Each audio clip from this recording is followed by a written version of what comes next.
You ready? Yeah. 5, 4, 3, 2, 1.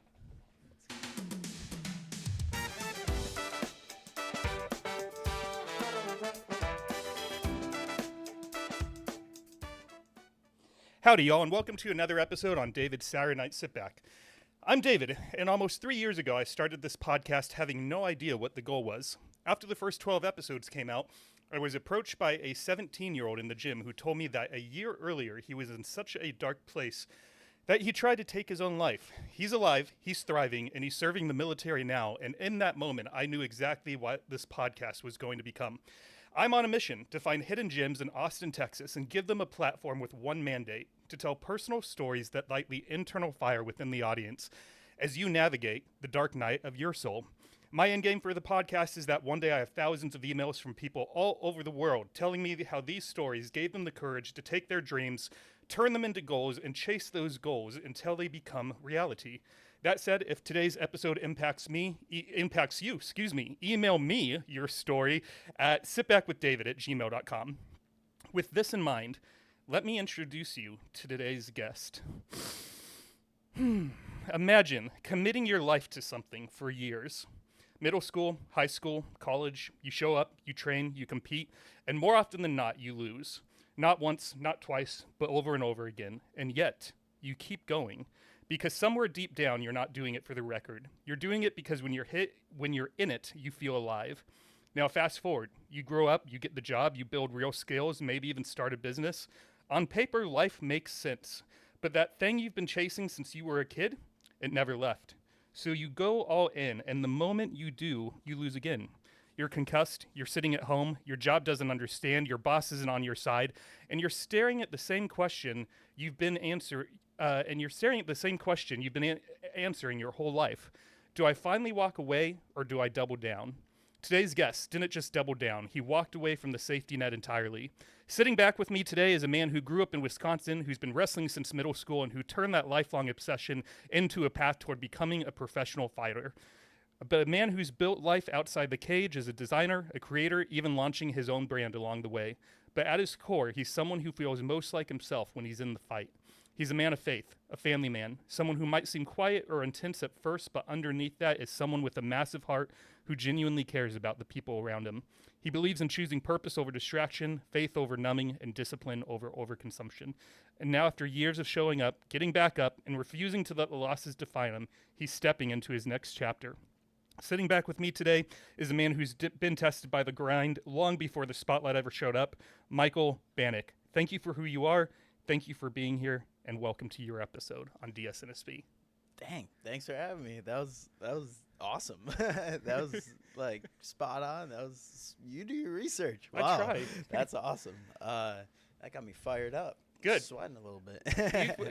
Are you wearing anything under the hood? No, I'm good. I was surprised you show up at that. It's a little warm in Austin, Texas today. Yeah, but I knew I'd be inside, so definitely wanted to wear this as a shout out to my old coach Banta. I think that was one big thing I definitely want to talk about today, because he was a huge part in that success story towards the end, mostly my MMA career, because when I made the transfer over to Val and started coaching the kids program there, I started training there a lot more, doing my jiu-jitsu and then eventually my MMA there as well. And he was a huge part of that. And he totally took me under his wing, and really helped me through the whole process of getting the MMA debut with Peak Fighting, and then going 4-0 as an amateur, and now, like you said, taking the next step in my career and going pro for my next fight. Once I heal up some injuries, and then we're going to get that pro debut. Excellent. Start making some money, some cheddar. Yes. You want to go back in time with me for a minute? Yeah.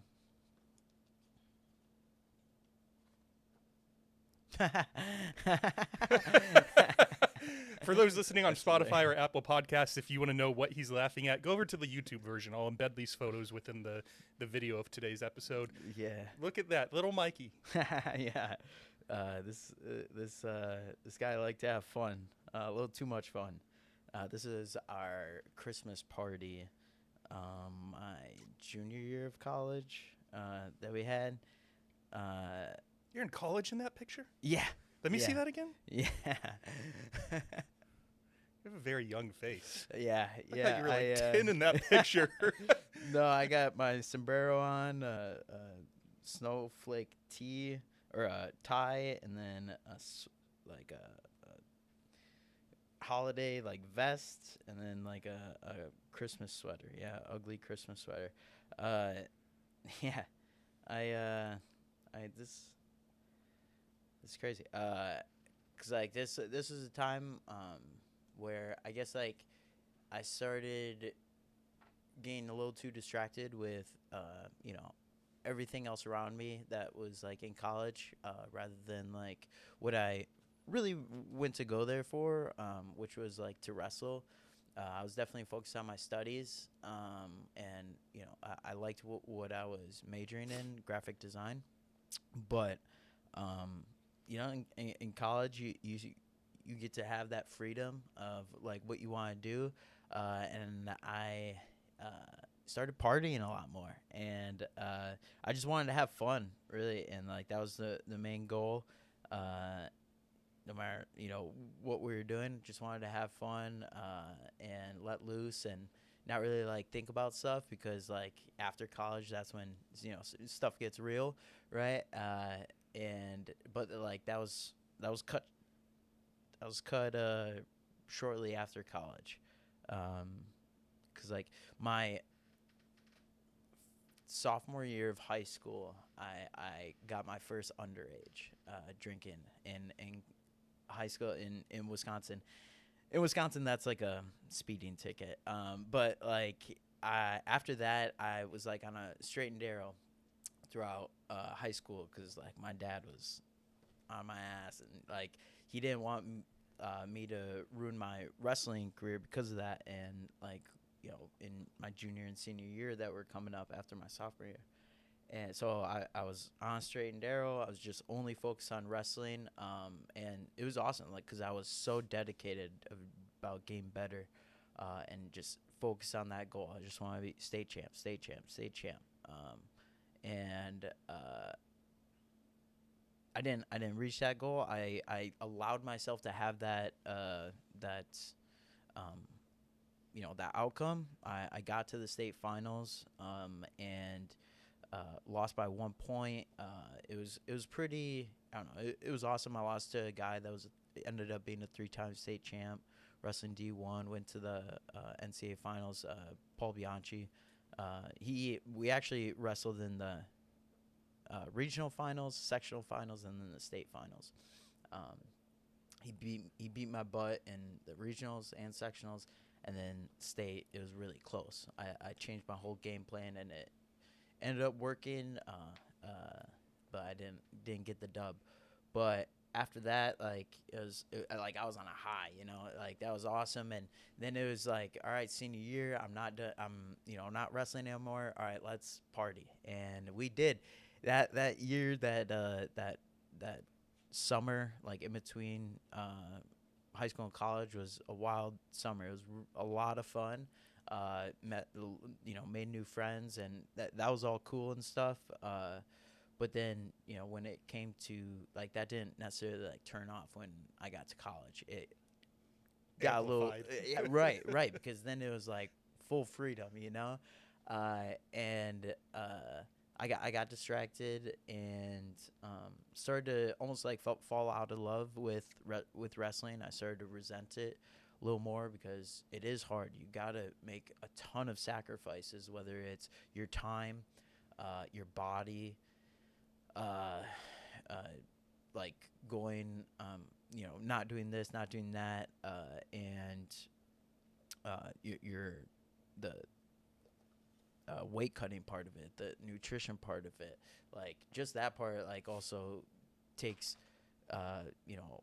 freedom out of your life or whatever, because you get, don't want to go do this or that because you'll have the urge to eat this or that, so you start just meal prepping, almost becoming like a hermit, outside, outside of the on the mats, and it's during summer or winter, and winter in Wisconsin is brutal. Like, it's just snowy. It'll get -30. It's just brutal. It's depressing and cold, and it's like, hard people got to endure that, and it's got almost like built into them. Now in Texas, it's easy. It might be a little hot, but that's fine. Like, I can go dip in a pool. But yeah, the wrestling season's difficult, and I started to resent it a little bit. And then my senior year, I was still going. Like, I almost didn't go out my senior year. I was like, no, like, junior year was tough. I tore both of my LCLs and my knee. I was going out in regionals with both knees taped and braced. It was just like what am I doing? Like, I'm just falling apart here.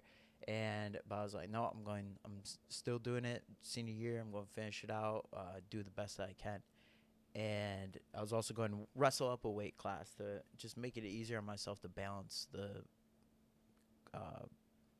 work, study, and wrestling life. But then, like, halfway through the season, I just won my wrestle off to solidify my spot on varsity again, and I got a concussion in practice, and I had 2 back-to-back concussions. So one concussion was my stupid fault, again, partying. I don't really remember it, but like, I just smashed my face on the curb, and like my 2 front teeth went gone. I like fractured my occipital, or no, orbital here, and yeah, no bueno. I had to get a root canal. It wasn't good. All that from tripping? Yeah, I was going like down like 3 stairs. There's it coming out of a bar in the square of Stevens Point, and yeah, okay, I'll tell the story. I fall, I eat crap, and only thing I remember is the feeling of my teeth hitting the ground, the pavement, and I guess like I try to catch myself again, and then I eat crap again. I had like stuff like scrapes, road rash all over my face, and then some cops like started walking towards me, but then some strangers like that were just outside the bar, they like picked me up, and they're like, you know him? And they're like, oh yeah, I know, he's good. And then they started walking me down Main Street, which I lived on, and then my buddy Joe Crook, he was walking, or he was stumbling back home on the other side, and then he just like looks over at these people dragging this guy, and he's like, is that Bannach? And he ran over, and he's like, it is Bannach. And he's like, dude, what happened? And like, they explained everything, and he brought me back home. And I woke up the next morning. I was like, what the heck happened? I puking all morning, concussion, and hungover from Long Island's, and yeah, that sucked.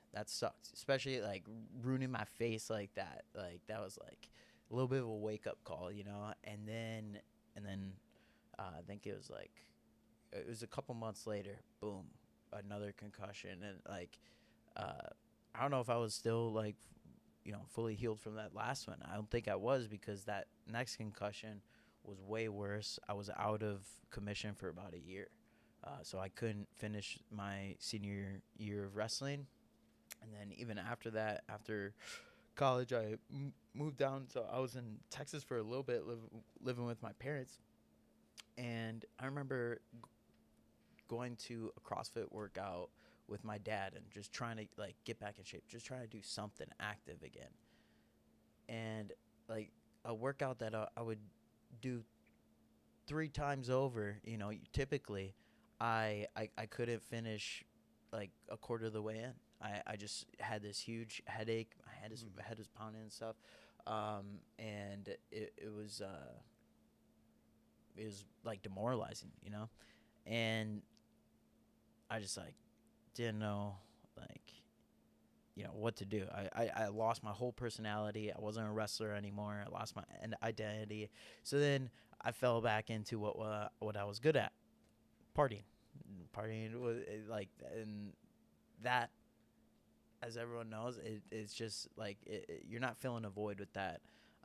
You know, sure, like nowadays, like, yeah, I like to have fun, but like when there's something to celebrate, or you know, with people like at parties and whatnot, but like it's not every weekend, you know, what is it, like weekend warrior type stuff, like Friday, Saturday, and Sunday fun days, you know.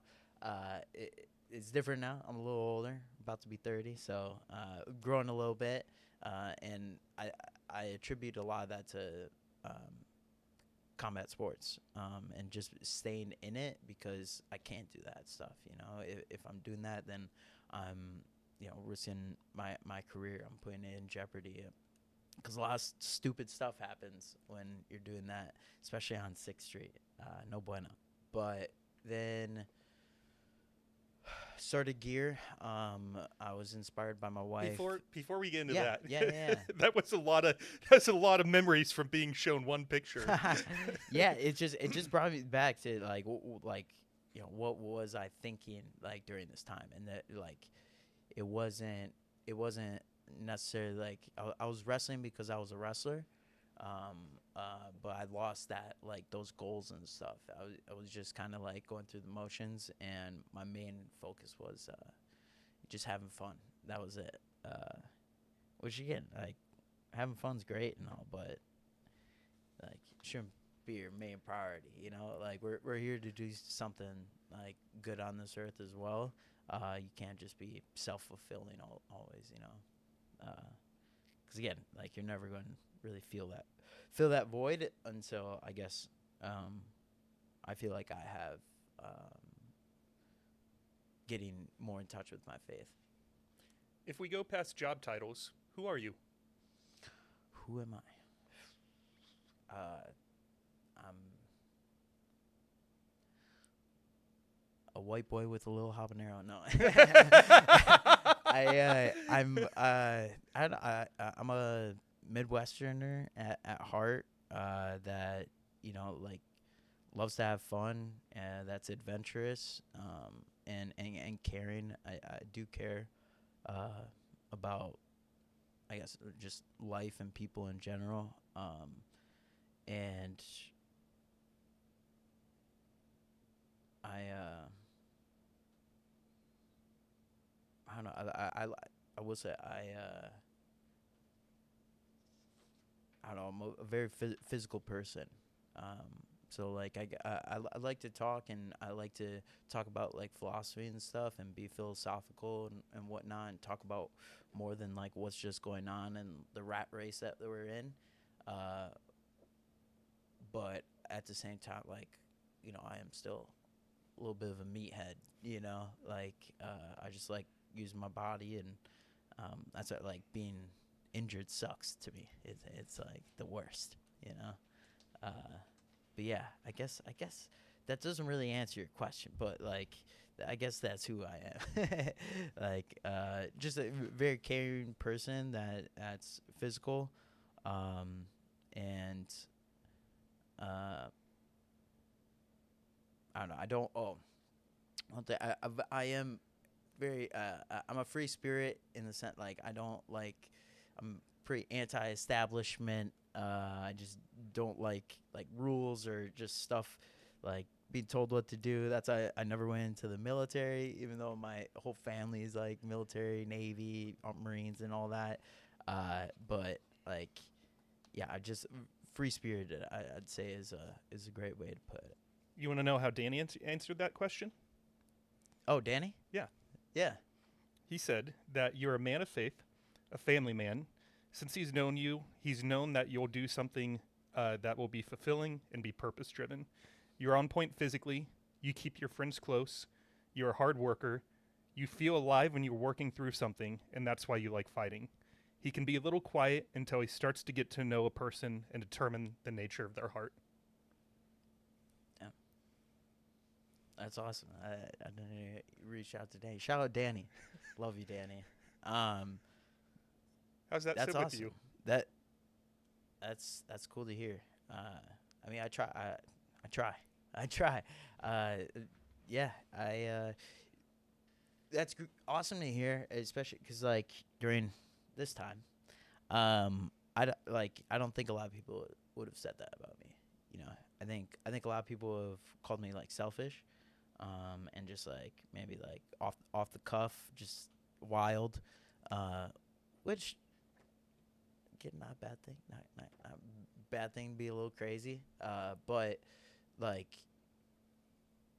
I feel like I really just switch things around and again finding my faith and realizing what really matters in life.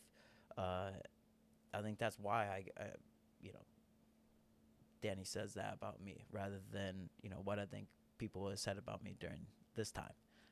It's a little different, which is awesome. It's great to hear because I didn't like again I was trying to like fill this void that like I just felt like there was, and like in that hunt to try and fill it, like I was just also not thinking of others, not doing the best things. It was just just like throwing shit at the wall and seeing what sticks, and nothing stuck, mind you. Nothing stuck until I met my beautiful wife, and again, like found my faith, and again, just like acknowledging like what is really going on around us, and like what we're truly meant to do here on this earth with the short time that we're given, because it's not long. What's one of your earliest memories? This is funny. So one of my earliest memories is so I was living in Kewanee, Wisconsin, a very small town. It's on Lake Michigan. Lived there for about 4 years as a kid until we moved to Seattle for a stint. But we had a gas station, a Q-Mart, that was like down the street. We lived on this hill, and we would walk to the Q-Mart and get candy, snacks, whatever, anything. It was just a corner store. And my brother and my dad were going, and I was like, I want to go. They're like, all right, go get your jacket. It's cold outside. Upstairs. Run upstairs, get my jacket on. I come downstairs. They're gone. They left me. They left my ass there. So like I remember just being in the doorway, just crying in the doorway, just being like, "Why'd you guys leave me?" So I think that's why I have FOMO now as an adult, but because of that. I mean, it's one of my earliest memories is like being just ditched, completely ditched. But no, that's like a running joke, because I mean, but it is one of my earliest memories. Another one is like just like on that street, so vivid. My dad coming back, my dad and my brother. No, my dad coming back with he caught a carp, because he would go fishing on Lake Michigan, and just like go down by the pier, go on some dude's boat. But he was down by the pier, and he just caught this massive carp. Like we didn't eat it or anything, but he brought it to show it to us, and I just, Dad caught a carpet. Dad caught a carpet. Just kept calling it a carpet, because I didn't know any better. But yeah. That Kiwani is fun, even though I barely remember it, but like those times is just obviously simpler. I'm like 4 years old, but I swear, like those reels and stuff that you see where like everything's like brighter and like the sun, like, and just everything. I don't know. those like nostalgia reels really hit. We had nothing to worry about when we were that age. Right. Yeah. Life, And life was good. Yeah, we didn't know like what actually is all out there and what's running everything, and like, you know, the Federal Reserve. Don't get me started. You know, like, yeah, it's just simpler, and you know, like when you're growing up, you know, like your parents are your superheroes. I mean, they still are to me, but like, you get a little older, again, almost hitting 30. Dang, it's crazy. I don't feel like it. I will say I don't feel like it, but You don't look it either. yeah, He's a young-looking guy, isn't he? He's not gonna, no comment. no, like, we're just thinking like where my because I have two older sisters, where they were at when they were like 30. You know, they already had multiple kids, already a house and stuff like that. I mean, even when they were in their early 20s too. Like, same with my parents. It's just crazy to think, like, you know, how I think times have changed, and I'm also just on a different route and path myself. But yeah. Are you so one brother, two sisters, four total siblings? Yep. Yeah. You're yeah, the yeah. youngest? Yep. Yeah, I'm the youngest. I'm the baby. So I got everything I wanted. No, no, but I did definitely like didn't get the shit end of the stick. I got the good part of the stick. 'Cause like, and like, when you grow up with a family and stuff, you start to realize like, oh, your parents had like, they have different eras, you know, like, you know, when they're barely making it versus like, you know, flourishing, and like, you know, buying a boat like we did, you know, when I was, you know, at the perfect age, versus, you know, when my sisters were that age, like they were, you know, barely making it in Kiwani, commuting almost an hour trying to, you know, raise 4 kids too, and like much more chaos and not as, I guess, like put together. But I mean, who would be at that point at their age?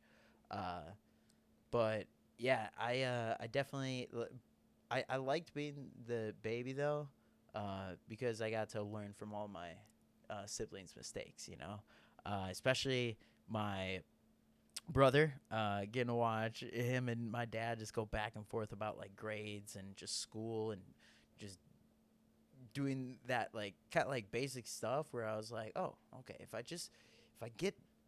do good in school, like I can kind of do whatever I want, you know, like that's like the most important thing. So I just got to do good in school, and then I can, you know, go have fun with my friends or whatever. Like I won't be grounded because of that, like my brothers, you know. So just learning little stuff like that, and also hearing like some of the family tea that I never knew about, like that my siblings know from all back in the day and stuff. Like what? I mean, not necessarily great stuff, but like just just I guess like what the ridiculous like things my dad would like ground my sisters for. Like they got new carpet, and my sister swears my dad grounded her for not wearing her socks on the carpet. He said because your skin oils will mess it up or something. Ridiculous, right? But like she swears like he grounded them for not wearing like socks on the carpet. Does Crazy. he deny that? He does 100%. He's like, I did not, like, I can totally see 100%. Like over time my dad just became less and less strict. He was in the military as well. He had a stern father, you know, growing up, and so like, you know, he tried to also be that authority figure.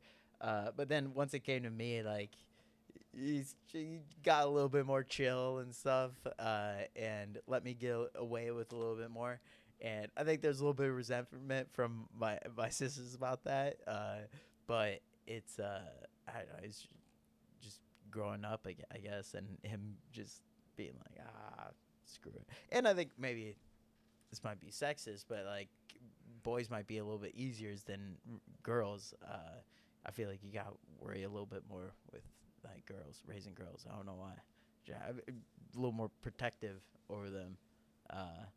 But yeah, I liked being the baby growing up, and again, like I get to also just see my siblings live their lives, and be a few steps ahead of me, and just be a sponge, learning all the good and bad things that I can do, whether it's investing, not like buying a house, like whatever. Like my siblings help me a lot with, I'd say like lifestyle things, just to make sure that you're good, doing well, as far as society's concerned.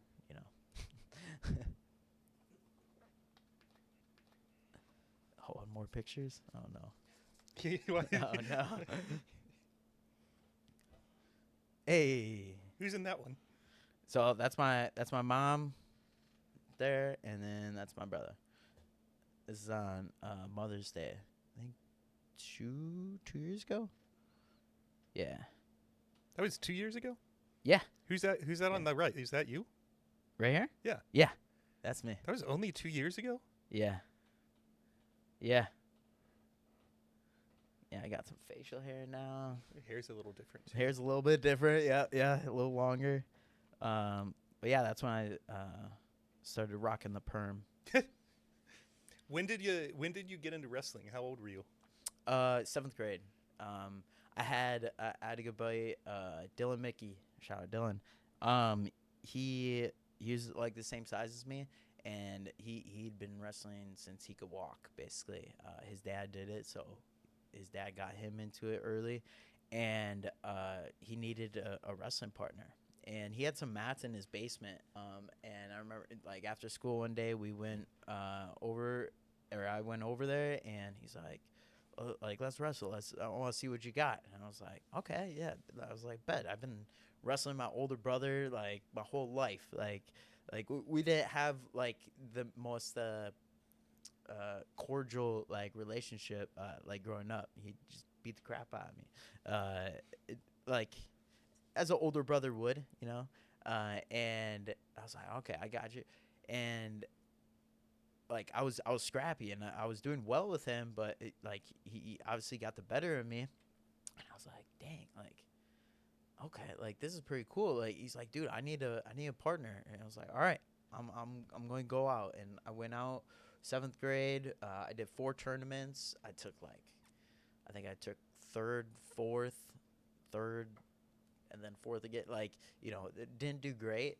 But then 8th grade, I either it was like my buddy Dylan, he'd go with me and my dad, or I'd go with him and his dad.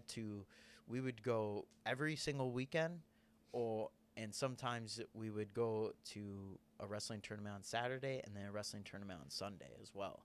And we went to so many tournaments that year, probably like 30 or something, like almost 40, like crazy. But I got so much better. And like me and Dylan would have to wrestle each other sometimes because we were the same size, and sometimes our brackets wouldn't be the biggest. So, and he'd beat me. And then we got into high school, and I was JV my freshman year, and then sophomore year, and like that year went all right. I did pretty good on JV, and then I was like 90 pounds wrestling 103, still very small for the weight class. Actually, in football, I got an article written about me because I was like the smallest player like in the area. Yeah, crazy. That's fine. And we see you, shorty. yeah, right. Respect. Yeah, and then in sophomore year, they needed us fill 113. My buddy Dylan was still wrestling 106, but we had no one for 113. And I was like, crap. Okay, I'll go up. Basically like 2 weight classes at that time, and wrestle up that whole year, and I got my butt kicked. My mom makes scrapbooks and like all of my like wrestling and stuff, and like that year when you turn to that page, it's literally the year from hell because I just got beat up so much. Like that year, I just learned how to not get pinned. Basically, like it was rough, just getting outpowered and just yeah, getting dog walked. But then junior year, Real quick, yeah. did you think about quitting? Um, I mean, like just like some points, like I mean, I remember one like at the Cheesehead. Cheesehead is like the hardest tournament of the year. Even like I'd say it's harder than damn near state in Wisconsin. I don't know if it's still like that. It's still a great tournament, but I remember just being nervous for that tournament. And my first match, I remember I lost. I think I got like majored or something, and my coach was never mad at me because but besides the underage, that was scary. When he was super mad at me about that, but like I was a good like student, whatever. Like I loved wrestling, so I was always focused and like willing to work hard. But he was so mad at me because he said I lost before I even went out there. Like I just knew in my head, I was just telling myself, I'm going to lose. I'm going to lose. Like there's what's even the use, you know? And he knew that. So like after that, he was like so mad at me and like yelled at me after the match and stuff. And I remember I really didn't like that because like I wanted my coach to be proud of me. I wanted my coach to be happy about me, you know? So like that made me, I guess, like turn a corner and just being like, just let it fly, you know? Just don't even care about the outcome. Just go. You remember what he said to you specifically? That I lost the match before I even went out there. Before you even walked out there, you lost that match. You told yourself you were going to lose. And he's like, look what you did. You lost. And he's like now imagine if you told yourself you were going to win. You know? He's like, just yeah, he's like, imagine the outcome. What could have happened if you would have told yourself that? And I was like, okay. Probably would have still lost, but like, you know, at least I would have actually put up a fight, you know, instead of just going out there with my tail between my legs, you know. If you're going to go out there, like, do it. Like, you're already going out there. Like, what's the use in like already being defeated and being timid out there? Like, there's no use. Like, either try and win or just like try and like I guess like be yourself. Like, be the best version of yourself, I should say. And yeah, then after sophomore year, junior year, I started doing a lot better. I filled out 106, and I was doing way better and placing and like having a great year. And then my buddy Dylan came down from 113, and we had 3 wrestle offs. Yeah. Yep. It turned out to 3. So how we did, like, we wrestle off for 106, the varsity spot. It was right before regional sectionals in state, and he beat me the first one. I won the second one, and then he beat me again. So I lost the spot, the 106 spot. I had to jump back up to 113.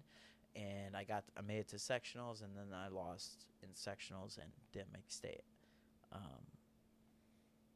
And like that sucked because I was like, I would have done so well at 106. You know, I could have made state. Dylan did make state. He made it. He qualified for state. He did not place though that year. No, he took 5th our senior year. He stayed at 113, and then I wrestled 106. I cut so much weight though. That senior year, that Cheesehead, that was the first time I went down to 106 because I started at 120, and then went down to 113, and then went to 106. Crazy cut, and especially like as a damn near like prepubescent child. Like honestly, I don't think I fully hit puberty until I like got to college. Honestly, Really? Yeah, because with the like cutting weight and stuff, I think it like kind of put a stint on it, like prolonged it a little bit. But yeah, not outing myself or anything, but like seriously, like honestly, like fully, like yeah, and yeah. Then senior year, was great. It was fun, did great, and then yeah, we both had a great run. We were both like the MVPs of the team, and it was awesome, like having like a teammate and role model like that. The dude that got me into wrestling, and then he like damn near became an enemy, because we were fighting for the same spot, right? But he's still a teammate, so like we really iron sharpens iron, so we really got each other better, because it was like, no, you're not going one up me, no, I'm going one up you, and it was good competition between us, and then got to college and jumped up Before from yeah. before we jump into your college days, Yeah. are you okay over there? Oh, go pee. Yeah. Just so you know, the water, they shut off our water today. So it might not flush, but yes, please go use the bathroom. I saw him over there squirming, and I could tell Squirming, like yeah. he wasn't. I was like, is your low back hurting? Is the chair not comfortable? That's a very comfy chair. I've slept in that chair. Oh, yeah. So I was It like, looks like it. it's not that. That's why. Just needs to urinate. Aside from, if you take wrestling out of the equation, what were you like in high school? In high school, I just like to have fun, So I had a hard time like listening. Just like I've never been diagnosed with like ADD or ADHD, but like the focusing part is tough for me, especially like reading and stuff. But like it was hard for me to pay attention during class. I was just thinking about so much other stuff, and like just distracted by everything else. I still got like good grades and stuff, like A's, B's and stuff, but I was there to get like more have fun. Like I had all my friends like there, at school, so it was just like, all right, we got 8 hours to have fun, so we're going to use that time to have fun with whatever time we have, but like in high school I wasn't as, I guess, like to myself and like quiet, like Danny said, like when you first meet me and stuff. After I'd say like in college and stuff, I got a little more, I guess, like introverted, but I was like I had I don't know why I did this, but I had like my own spirit week one year. Just like my senior year, again, I was just bored, So I just wanted to lifen things up, like do whatever out of the ordinary, and like I had a spirit week myself, where like one day I was like I was hipster Mike. The other day I was stoner Mike. The other day I was hick Mike. The other day I was jock. I was the jock Mike.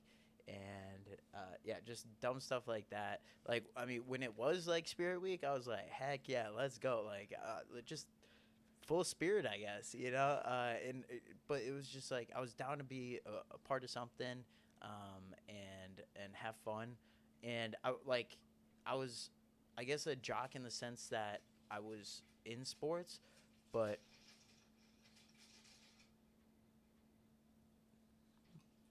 Sorry. No, is that the water?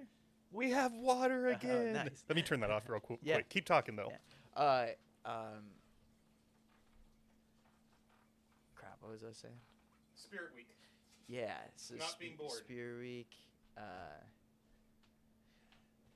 You were trying to drum up some excitement. Yeah. Crap. That was my fault. It's No, the you're water's good. fault. Yeah, it's the water. It's the water. You want me to show you another picture? Sure. Or do you want to try and remember your thought? I'm trying to think because just Spirit Week. And You were talking about I was bored and I wanted to have fun, and then the water started spitting. Yeah. Real quick, let me ask you a Yeah, question about your, yeah. and maybe this will help. So during your own self-made Spirit Week, were you just coming to school like dressed up every day, and you were the only? Did you get anyone Yeah. doing it with you, or? No, it was just me, and everybody's like, "What are you doing?" I'm like, "I'm doing my own Spirit Week." And they're like, "Why?" I'm like, "Why not?" Like I was just I was just bored, I wanted to do some stuff. It like be a part of what I was gonna say is like I wasn't like I was a jock in the sense that like I did sports and everything, and that was like mostly like what I did in high school. But like I hung out with everyone, like any sort of person like you could think of. We were friends. We would hang out after school, go parties. My senior year, after not after sophomore year, but yeah, like you get just trying to have fun, and if people are down to have fun, like I was down for it, So I'd like interact with you, whatever, like, but You know what's interesting is there's a lot of people that have come on here who, when they were in middle school and high school, they had a lot of trouble like figuring out who their friend groups was, or maybe they got made really? fun of or whatnot. You seem like you were just a very confident, fun, living life kind of guy Yeah. from a young age. Did that come from your parents or your siblings? Someone you? Where do you think that came from? I think it's because I was short. I just had I had to put on a front, I had to be like I had short man, little man syndrome, so I had to be like no, I'm here, like I'm doing stuff, like I don't know, I think that's what it is, honestly, but like, and just I guess like attention, wanting attention too.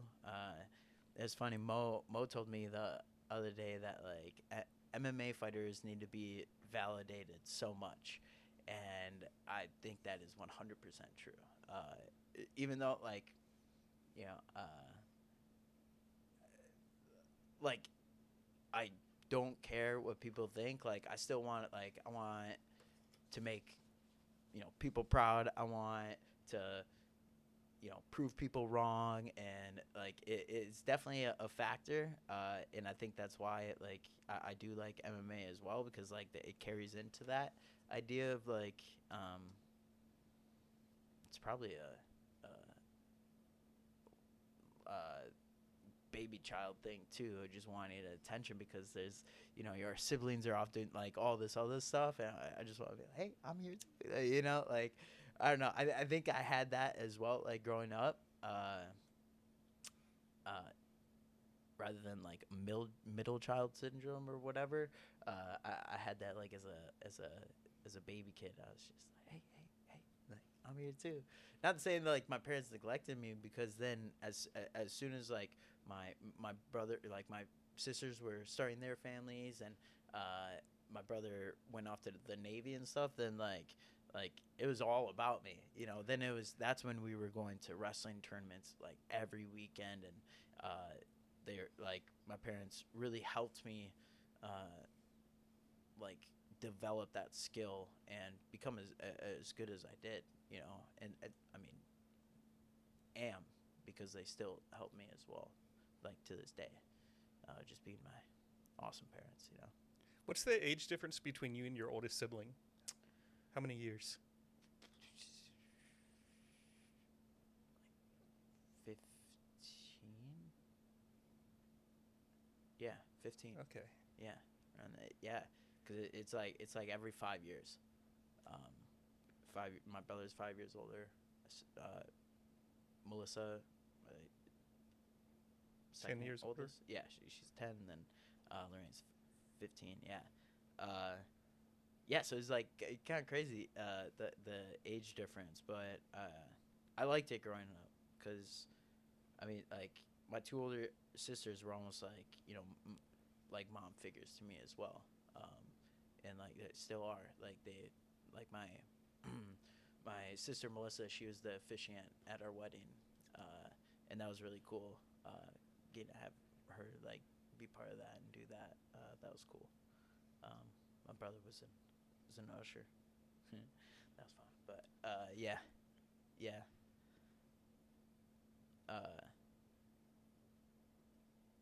Got any more pictures? Why? Before I show you, why do you think Yeah. MMA fighters need validation more than the average human? I think maybe like just the idea of one. I think maybe like something growing up, like kind of like put that in them, a little, nurture rather than nature. But I think it's just like the bravado that you need to have to even just like step in that cage to like think, because when you go in there, you don't want to be like I was, a sophomore in high school, thinking I already lost the match before stepping on the mat. You want to go in that cage thinking you're the baddest mother like out there, and like to get yourself to that point, like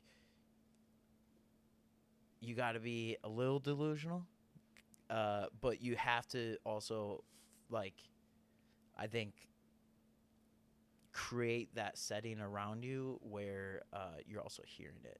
You're also like not only telling yourself, but like your teammates are telling you, your coach is telling you, they're reaffirming you, because I mean, there's so many people on this planet. There's always a bigger fish in the sea, So it's Especially hard for to, you. yeah, No, right, I'm exactly. sorry. No, 100%. My best man, in his best man speech at my wedding, he had like 5 or 6 like short jokes. It was hilarious, but fuck you, cute. But yeah, like you really gotta kind of develop a false sense of confidence.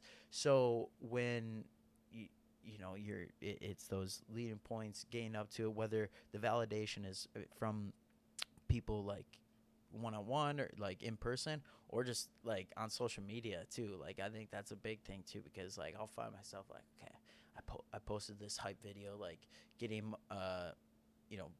trying to get people hyped up for my fights. Like, okay, how many likes does it got? Does it got okay, that means I'm going to sell some tickets. There's going to be like, so it's just like little stuff like that, about also trying to like think about this career business minded, because at the end of the day, you are entertainers who need to grab the attention of people, because if you aren't, then good luck making money in the sport.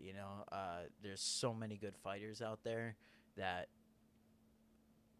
would beat the crap out of a lot of guys that are way up there, but they just, I guess, don't have that business mindset, or they don't have I guess a entertaining style, or they just don't brand themselves or hype themselves up at all. It's just like it's such a cutthroat sport, and I think it's becoming even more so, especially with like the somewhat monopoly that Dana White has on the sport, that like you gotta be a personality as well. You gotta be a face of something, whatever it is, and then you'll sell tickets. Then you'll start getting those opportunities. But yeah, it's like that outside validation. So then I'm like also like confident to go do this opportunity that I'm getting, because I guess I have some validation, right? Because like I don't know, like people, like especially like promoters, they're gonna go straight to your social media accounts and see like, okay, is this guy going to draw a person? So like it can also either allow you to get opportunities or prevent you from getting opportunities. But guess based on how much you care about that validation, you know. So yeah, it's kind of sick. I'm not gonna lie, but like that's one void you'll like I'll probably never fill, cause it like you can't really, cause it's everlasting. Like it's going, you know, like and eventually you're not gonna be top dog. You're not gonna be you know, in your prime and stuff. And I think that's why a lot of like fighters, once they do retire, they have problems and they have issues with like not being that like you see Adrian Bronner, like kind of like having the boxer, like kind of having like an issue with that, and that's scary because after wrestling I kind of had that like identity crisis, like, you know, quarter life crisis of like, who am I? I'm not a wrestler anymore. Then who am I? What am I gonna be? And with the like concussions in college and those being an issue, like I never thought in a million years I'd be a fighter. I was like, there's no way. Even when I started gear, I thought like I'm just gonna be like a brand. I'm going to be a promoter. I'm just going to help my friends and like other fighters and stuff. And now we're here. And that's completely changed. But it's I don't know. It's a part of the sport, like just seeking that validation and stuff that my wife really tries to help me keep in check, because she'll call me out on it all the time. Like if I'm just like glued to my phone after a post or something like that, like she'll be on my ass about it. So I'm glad I have her for that. She'll humble me real quick too. She sounds like she's good for you. Do you mind if I say something? Amazing. Yeah. Yeah. Go ahead, Mo. I feel as a fighter trying to make it, if you don't have that sort of, what do you call it? Like need for validation, is like you're not chasing that dream the whole time. Yeah. It's like I feel like you need some sort of delusionment to go ahead and be like, I'm going to be this one person. Right. And even just the way the fight game is now, like, you know, people are chasing characters, but I feel like people need to chase sort of like betterment, right? In everything and in every day and things like that. And I feel like Michael does that very, very, very, very well. And there's other fighters within his team that definitely I say like, yeah, this guy's like crazy. He's delusional, but like he fits it so fucking well. And also Michael, obviously, but like, there's people within his team that fit that sort of like that sort of shell of like, hey, I need everyone to be like on board with me. And I feel like fighters need that these days. Like, it's not even like, oh, again, delusionment, but like, I need you guys to be on this boat, and this it's moving.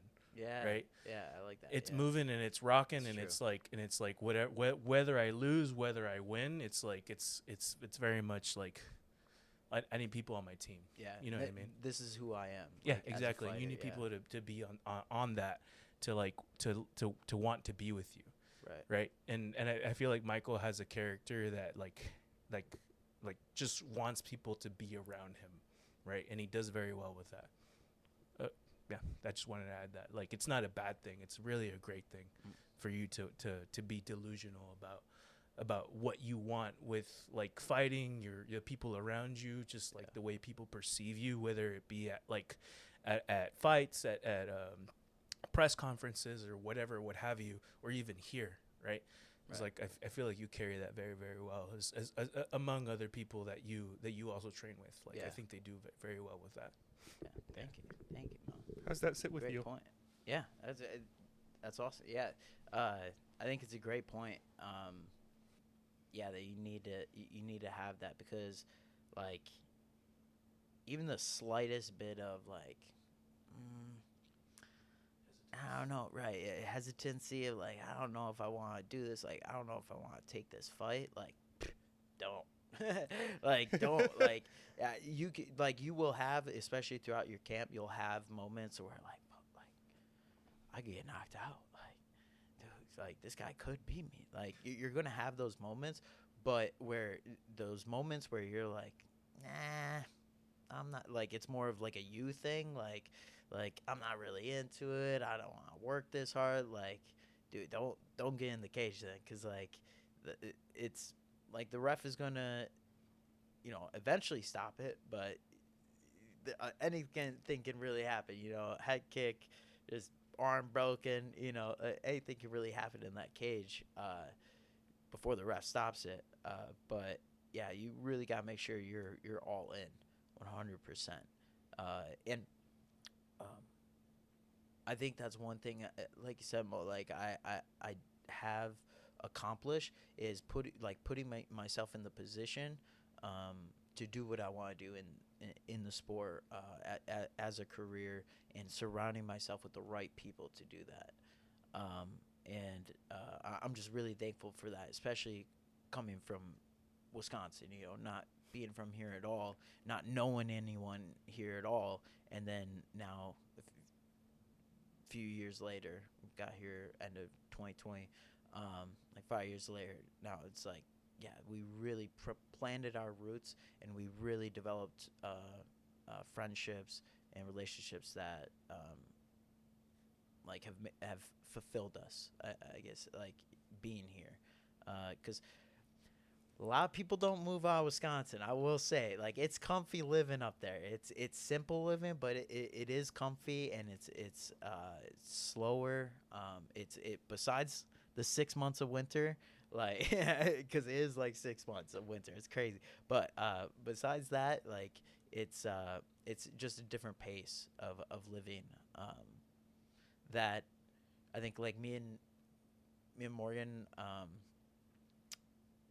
Since, like, we went before our wedding, we went to Hawaii, and then we then at our wedding we were in Tulum, Mexico, and like Playa del Carmen area. That island life is so nice. It's so, like, entertaining, or just like it's enticing, to live that simpler life. And I think there's a time and place for that, especially, like, if you're older. But right now we're in that rat race, and we're going to trudge as long and as hard as we can, and just moving here in the time that we did, like, all of a sudden it was like perfect timing. Like, all of a sudden it became the jiu-jitsu capital of the world, like, and MMA gyms started popping up everywhere, and finding the 2 gyms that I train at, luckily, and again with the team and people that I am, just very fortunate, very fortunate. But it is cool to, like, just look back and reminisce at, like, dang, like before we got here, Morgan and I would, like, kind of, like, talk about, like, what we're doing right now. So that's cool to, like, yeah, look back on and be like, heck yeah, like, we're doing this shit, we're doing it together, babe. Like, that's awesome. I love that, especially, like, as a team, like, doing it together, because there were some down bad moments, like, where I'm just, like, laying on the floor of our apartment, just not sure, like, what to do. Like you had mentioned, my one job that wasn't down for me to fight, and I had to leave it. And during that moment of, like, being in between jobs and stuff, and being like, okay, I'm fighting full time. Where's the money coming from? I don't know. We'll figure it out. How? I don't know. We'll figure it out. When? I don't know. We'll figure it out, though. And then, boom, like, God's grace, I figured it out and found a boss that is super supportive and loves everything that I do. And it now, like, my fighting is, incorporating with that as well. Gears incorporating with my job now too, and it's again just a big blessing to get to where I am now, here in Austin, with the people that I'm with. Yeah. Oh, got a text. You mentioned, you made me think of this when you mentioned lying on the floor of your apartment, like, trying to figure things out. You had a post on your Instagram from, I don't know when it's from, doesn't matter. You said humble beginnings. One of the many reasons I started MMA was to put myself in our athletes' shoes, to fully understand what these athletes go through, and that I did. My first smoker, I got knocked the fuck out by a fellow game opponent from 10th Planet. Highly don't recommend slipping into a head kick. It was embarrassing, demoralizing, made me think twice about my health. However, after reflecting, my goals still remain the same, and I actually got more motivated. You are going to lose in this sport and life especially, but don't let it break you. Find a way to learn from those mistakes and improve upon them. For instance, I doubled down on my training and worked on my technique. Since then, I've had 2 much more successful and dominant smokers, but we're just getting started. You just got to roll with the punches or kicks and keep learning. Don't give up, gear up. Hey, let's go. I forgot about that post. Dang, I said that? I wrote that? You wrote that. That's crazy. That's cool. That's cool. Yeah. I mean, that was that moment. Is after I got head kick knocked out. It was like, you really gonna do this? Like, one, my boss was saying that to me, but like, I was saying that to myself. Like, dude, like, like in front of everyone, and my now wife, she like Morgan, she was standing ringside, so she saw just straight like front row, watched me get knocked out. She like came around like over towards like my head. She like cornered the ring, and I don't remember it, but she was like, "Are you okay?" And the guy's like waved her off. She's like, yeah, he's okay. But like, yeah, I remember waking up and I was just like, "Is it over?" And they're like, "Yeah, man, you're done." And I'm like, "Dang it!" I was just like, "Dang it!" Like I didn't know what happened, but I kind of knew what happened, and that was tough. I cried. I cried when Morgan drove me back to our apartment, and it was just so demoralizing, humiliating, especially because I'm in my head I'm like, this is it. This is how I'm starting. Like, this is the start of my MMA career and, like, doing everything I want to do to represent gear and everything. And then that happens, and I'm like, wow, like, maybe I should leave it up to my friends and the actual fighters, over here that I was already sponsoring and stuff. And, all of those thoughts came through my head, and it was really difficult, but, like, I don't know, I somehow just knew it in my heart that this is what I wanted to do, and that this is like what I'm best at. Like, I went to school for graphic design and stuff, and I love art. Like, when I get old, I want to just retire and make sculptures for the rest of my life and die doing that. But like, I know in my heart that MMA is like what I can be, like, I guess, the best at compared to the rest of the world, and anything else that I could do. And I wholeheartedly believe that. And now with the success that I've had after that smoker, having like 3 more smokers after that, way better, and then going 4-0 in MMA with 3 belts, like, I'm just so glad I didn't quit. And I did gear up for, the long road that was ahead of me, because now we're, looking to do something that I thought was never in the spectrum of reality, at least my reality, of becoming a professional MMA fighter. And like just that title alone is sick to me. It's cool to me. I know it's maybe cool to other people, but I think there's also that validation of, like, I want to, like, validate to myself that, like, yeah, I'm a badass. I can do this stuff. I can take people down and beat them up. Like, it. Because after college, and when I talked about, like, going through not doing anything for like a year because of the concussion and stuff, like, yeah, I was in like a dark place, because I was like, what the heck am I going to do now? Like, I did, like, and partying wasn't filling that void, that hole.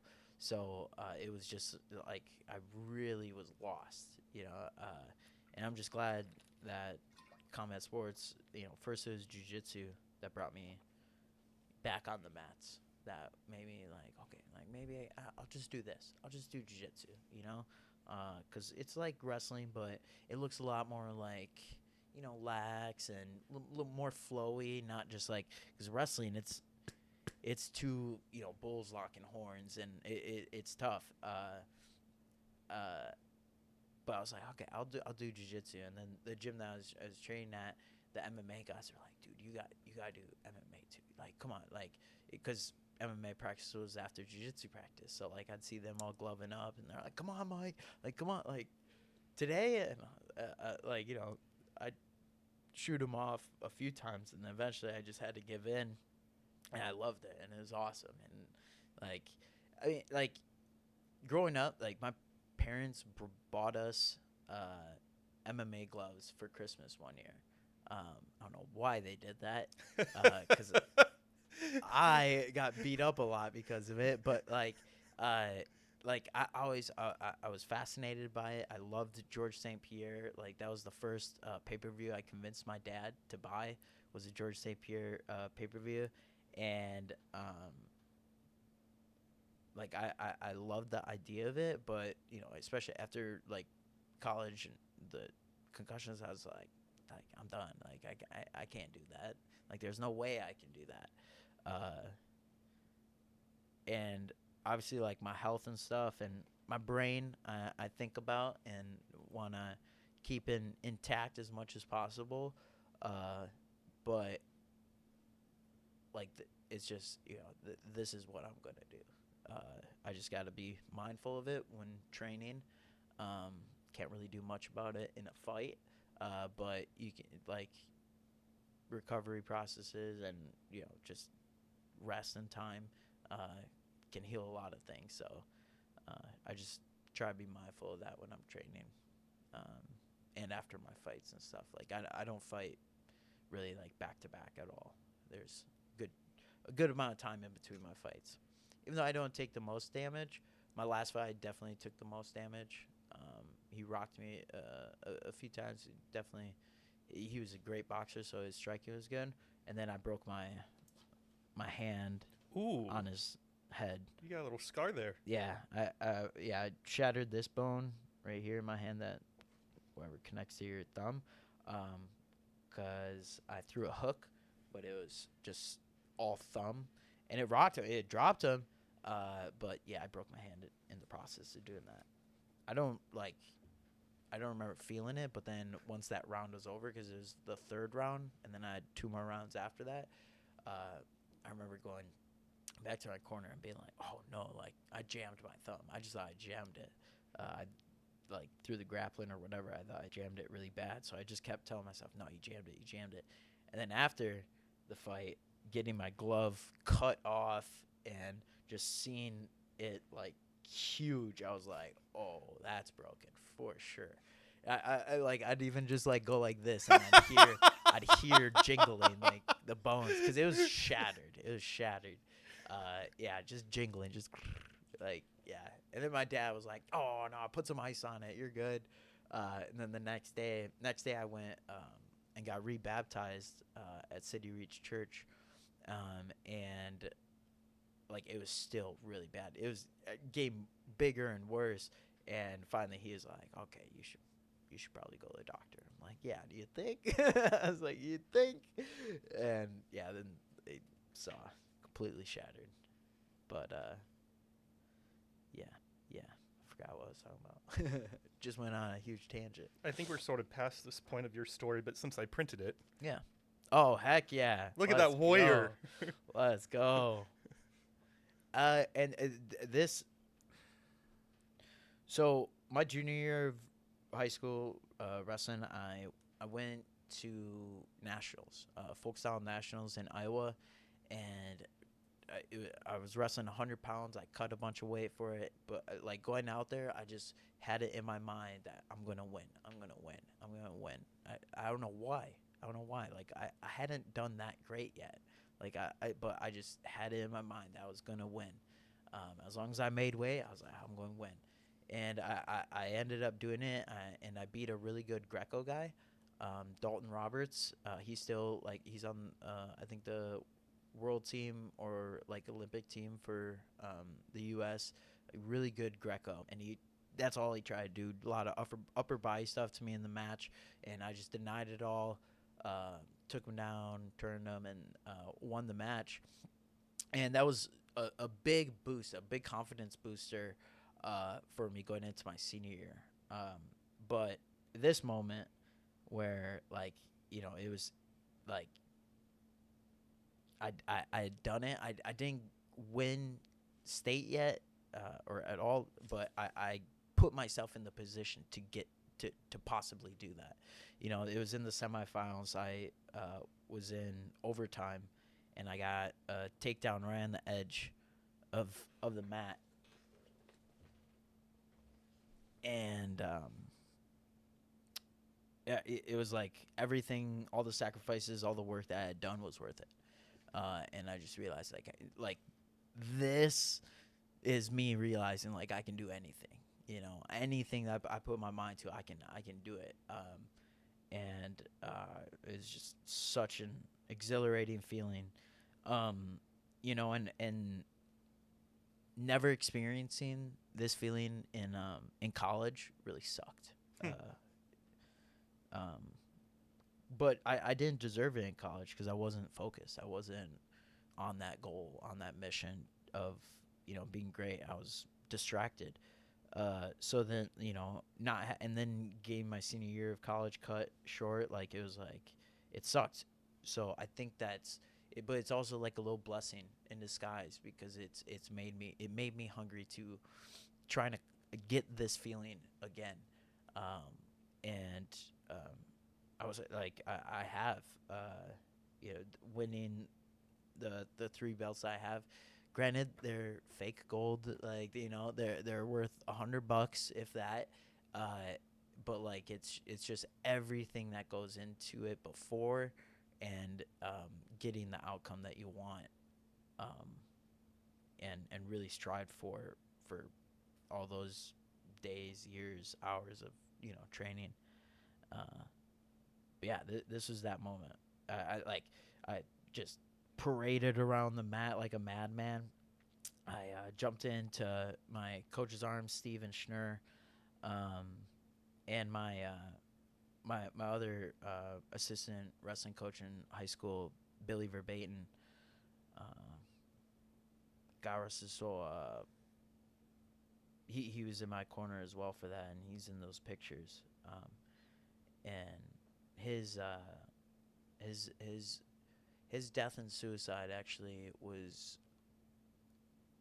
kind of the kick in the ass that I needed to get back out on the mat.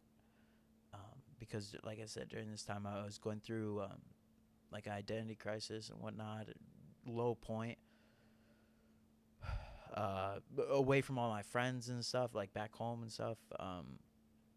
And that happened, and I just realized, like, because I was with Morgan, we were living with my parents. We just moved out here to Texas at the time, and I just realized, like, because it was like over a girl for the most part, I'd say, and I just realized, like, at that point, like, that could be me. Billy Verbatim was one of the most positive, happy-go-lucky guys that I knew growing up, and he was such a good role model and influence on our whole team. Every kid he got to interact with and coach, and when that happened, I'm an adult, like, years removed. It really hit me, our community, hard. But I just realized, like, that could be me, and I didn't want that, obviously. But I was like I need to get back on the mats. I think, like, that's what came to my mind. I was like, I need to get back out there. I need to do what I love. So that won't be me. because I was at a low point in that time, and then I started doing jiu-jitsu, and everyone like after that first class, everyone's like, "You wrestled, didn't you? You wrestled," and I'm like, "Yep, yep, yeah." And then eventually they're like, "All right, you gotta get over to MMA." And then after that, it was like game over. I was like, "Heck yeah, this is what I'm doing. This is so much fun." Just like feeling free in the chaos, and not thinking about anything else in the world, like bills, insurance, rent, like all that crap and stuff that we're forced to constantly fixate about and make money to pay for and stuff, like and be in that rat race. Like it's so freeing to just be toe to toe with someone. And like even like today I was doing a one-on-one with Remy, a kid that I coach jiu-jitsu in, and then he likes to do one-on-ones MMA sessions with me, and we're just like moving around with him. First time I moved around a little bit in a while, and it felt so good. And it's just so fun because you have someone in front of you challenging you as you're challenging them at the same time, and like it's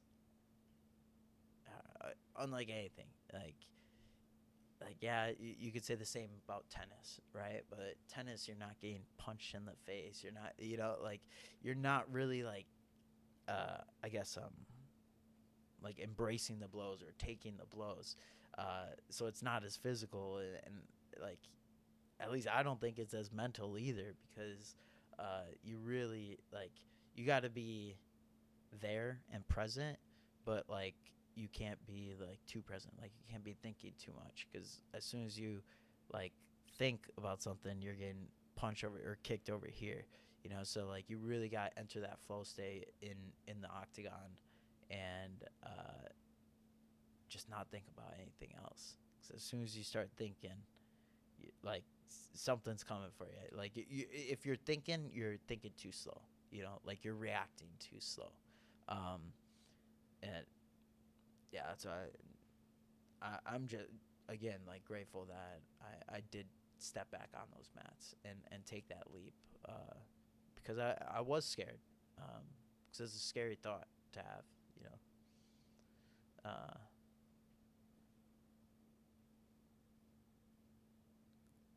Because like what we like are gifted here on this earth, like it shouldn't be taken for granted, and everyone should feel like they belong and are meant to be here, and stay here for as long as they can. Yeah. Yeah, that's a great picture. I love this picture. Would you like one more? Sure. Yeah. These are great. I love it. Nice little surprise.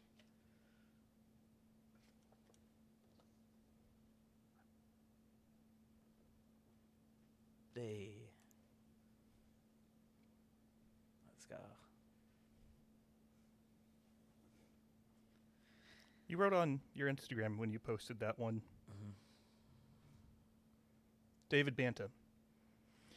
He was my coach, teammate, brother, mentor, friend, and role model. He effortlessly was all those things, not just to me, but to so many others. I never thought I would have to write a post like this. We had so many future plans and goals we made together. He took me under his wing and always made sure I was good. Paid for things he didn't have to, took off work, changed flights, and made his life more difficult so that mine didn't have to be. That's like what a father does. That's what Banta was to me. He was like my father in fighting. He believed in me more than I believed in myself. I don't know how I'm going to continue this journey, but I know I have to do it in your honor and turn our dreams into reality. Miss you, Banta. I'll see you on the other side. Yes, sir. Yeah. This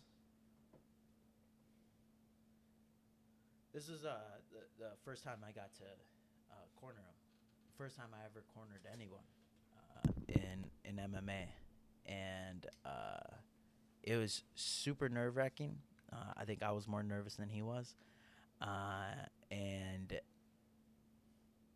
he he just did like he did everything effortlessly. That's the way I make it seem like, or that's the way he made it seem. I know it's probably just as hard as it was for him as as it is for all of us, but like he really just like had just a stoic personality where like nothing was gonna make him mad or sad, or it was just like he was just always on it. And he that made him such a leader in the room, around everyone and for everyone, because he was just like so easy to talk to then, and he gave such good advice, because he'd done so much, being a black belt and a veteran, and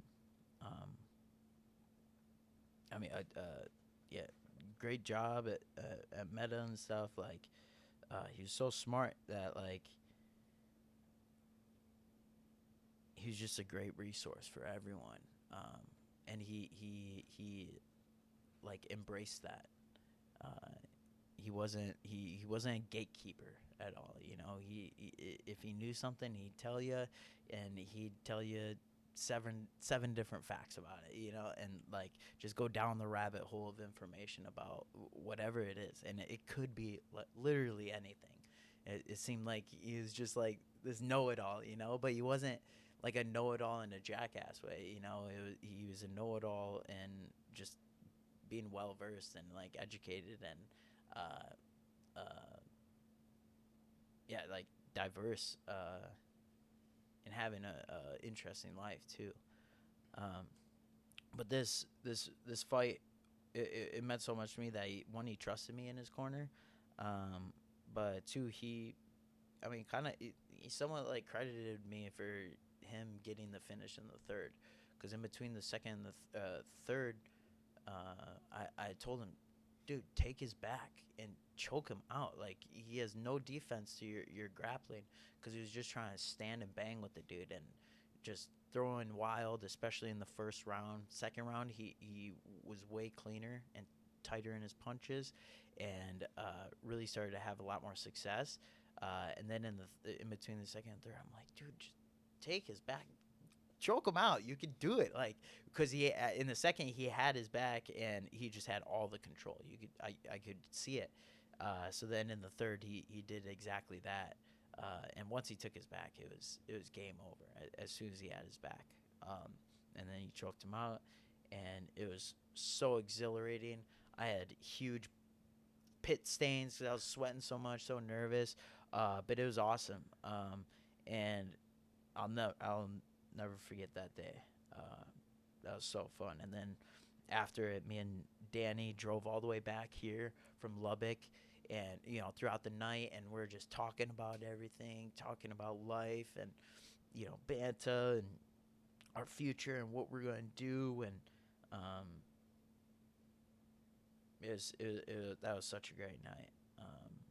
And then I got to corner his last fight as well, when he won the Brawlers Ball championship title belt, and that was awesome, because right, like, in that fight you could tell he was just having fun. Like, it was a straight just brawl. They were throwing heat back and forth, and it was a split decision. It was close, but like you could tell, like, Banta, like, nothing was stopping him that night. He was just laughing, pointing, like, in the cage, and just having so much fun. But like the same thing I'm telling him in between rounds, like, take him down. He did not take him. I think he took him down once, but he was just having way too much fun standing and banging. It was really cool to see. And just that trip too, it was out in Virginia Beach, and he just made sure, like, because I had like no idea about anything. He just had everything booked for me, and like I said, like he would pay for my meals when he didn't have to. He was just such a generous guy, whether it be with money, his time, his intelligence, and like his information that he had. He was just such a giving guy, and it was a real heartbreak when we learned the news and had to come to terms with it. Because I mean, with some people, for sure, but like especially for like me, it was just I was like lost at that moment, and I get like he was like Billy, like it was it hit our community hard, and at his celebration of life, there's like over 200 people there. It was such a like we watched his fights. Like Mo put together a highlight reel, and and we were all cheering there like he was fighting live. And I think that was the most beautiful thing. Like that night was awesome, and it was great to hear how much everyone loved him. But like the fact that like during that like highlight video, everyone was just so amped, and everyone could still appreciate everything he had already done and fought and done, like that they were still like appreciating it in that moment and acting like it was happening live. Like I thought that was just so cool. But yeah, losing him, and then Danny enlisted in the Navy, and now he's up in the Northeast. It was tough. I mean, they were my two corners for all of my fights. It was them two. And yeah, like Banta would change flights and plans just to like be in my corner and stuff, for like stuff he had to do with work. Like he would inconvenience himself just to make sure that he was there. And it was crazy because when he was in my corner, it was like he was the controller and I was the NPC, or I was like the character, and I could just hear him clear as day, like in the cage. Like everything else was quiet, but like I could just hear him because he wouldn't yell. It was just like loud speaking, so everything was very clear and just direct. Like posture up, Michael. Like hands up. Like no naked kicks. Like stuff like it was just clear as day. So like this time now is in between, amateur and professional. It's been tough, trying to like find my groove again, and I guess look for that leadership and that watchful eye and that great coach mentor. I gotta look for it somewhere else, because I have to, like, that's such a big puzzle piece that's now gone for me, that it's like I'm never will fill it. Just like Mike Tyson said with Customado, is like never the same, but you just gotta keep fighting, because I know that's what he would want me to do. No way would he want me to stop. He believes in me more than I believed in myself. When he would like I would talk like, yeah, if I make it to the UFC, like if this, if that, and he would like, he never said if. It was always like when. It was like, yep, when you get to the UFC, then we'll start thinking about this and that, and like or like it was just always like that's how he talked, because he was just that confident in me, and my abilities and whatnot, and it was comforting to hear that from someone that trains with me every single day, that sees my abilities, that sees my weaknesses, sees my strengths. Like if he's that confident in me, like, man, I could take over the world, like that. It was just really what were we saying?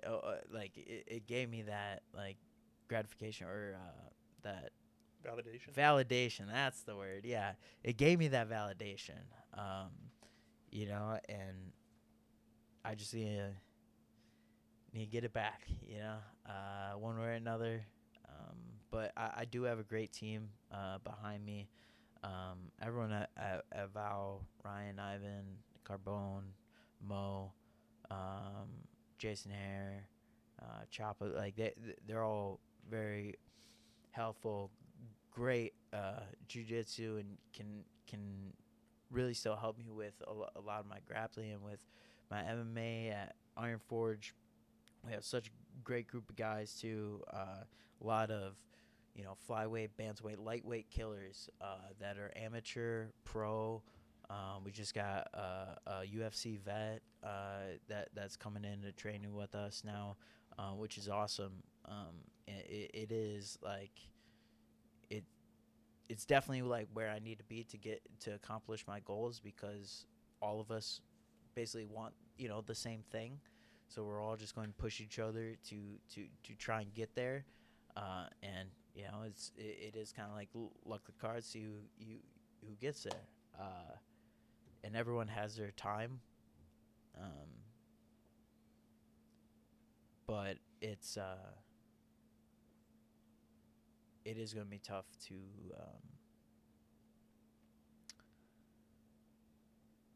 just try and fill that hole that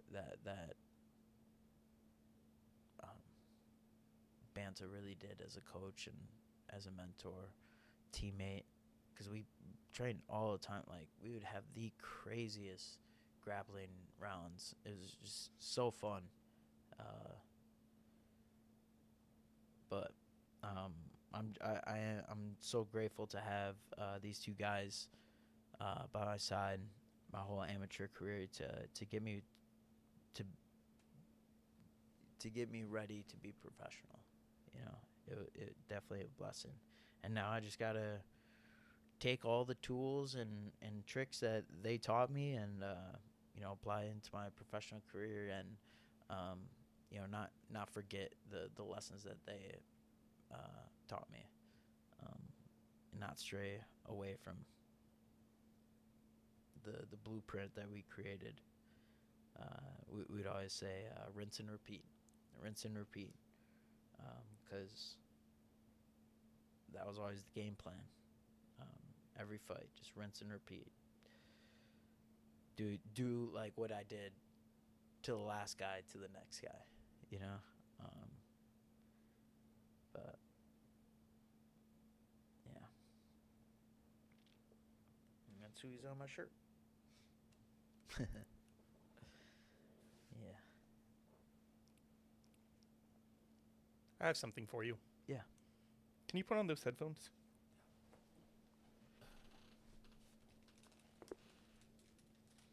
Can you hear us? Is the volume on?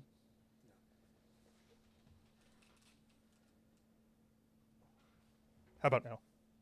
Yeah. Michael, I hope back at home you and Morgan are doing good. I know it's a transition with everything going on, but time doesn't stop for nobody. Time is too precious to neglect, even when times get tough. In other words, stay moving forward, fucker. I remember cross-training over at 10 Planet one night, and we got paired up to wrestle inside the cage. Even though it was just a warm-up, you weren't there to fuck around. I appreciate that big time, so I try to get as much reps as possible with you. Later on, when folks at Black Sheep wanted me to start up an MMA program for them, I was wondering about if we can get more quality bodies to come and train with us from time to time. You were definitely on the top of my list because of your grit and how nice of a person you were to everyone, in, before, during, or after a training session. And I really appreciate that. Very thankful you agreed to come by, and what led to numerous close friendships you have gained since then. Me personally, it's really awesome to see how everything played out for you along the years.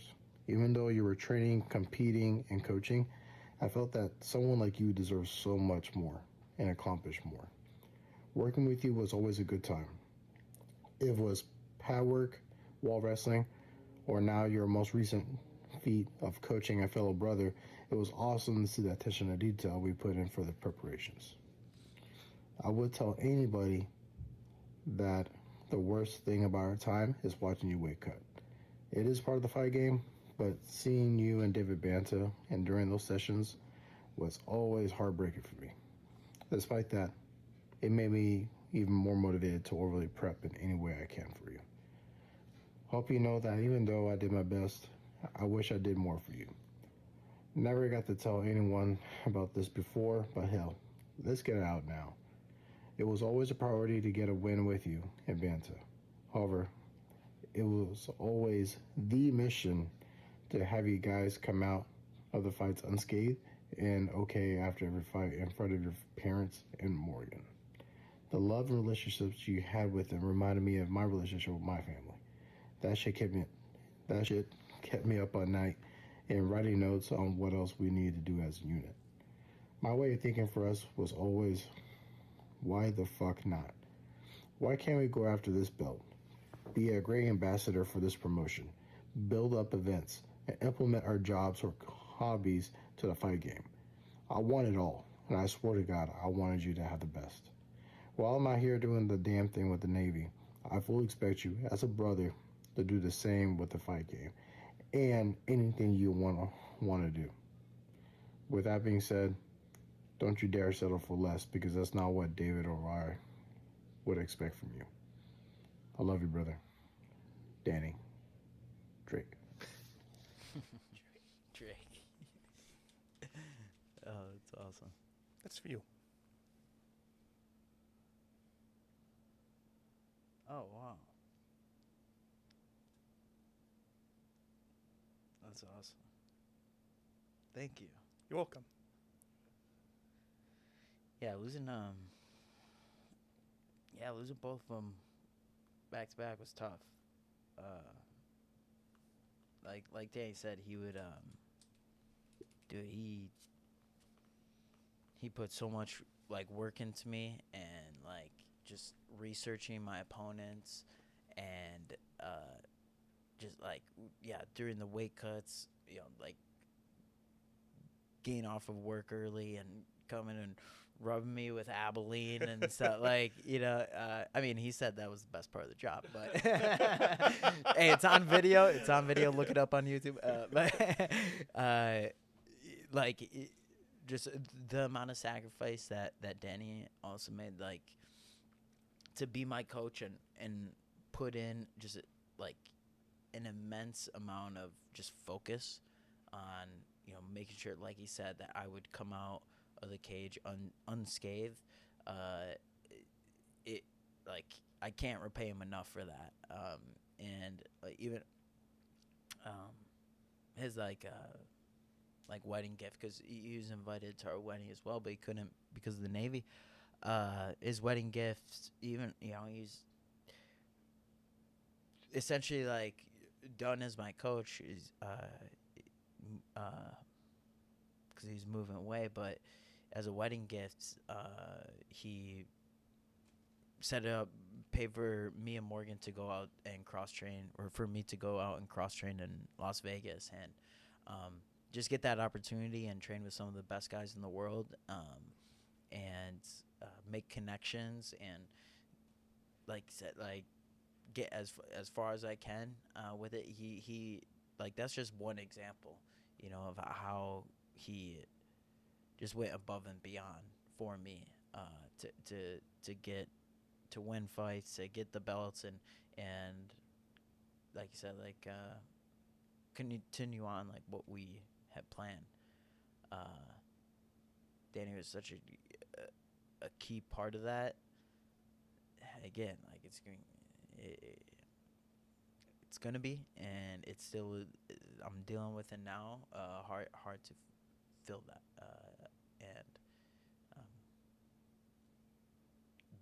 I guess get by without that, because these two guys were like crutches for me. They were holding me up. Like I was just, like again, they're the controllers. I was just the character that was out there dodging and weaving and taking people down. It's gonna be tough. It's gonna be really difficult to not have them in my corner anymore. But I have to do it. I want to do it. And God will it. And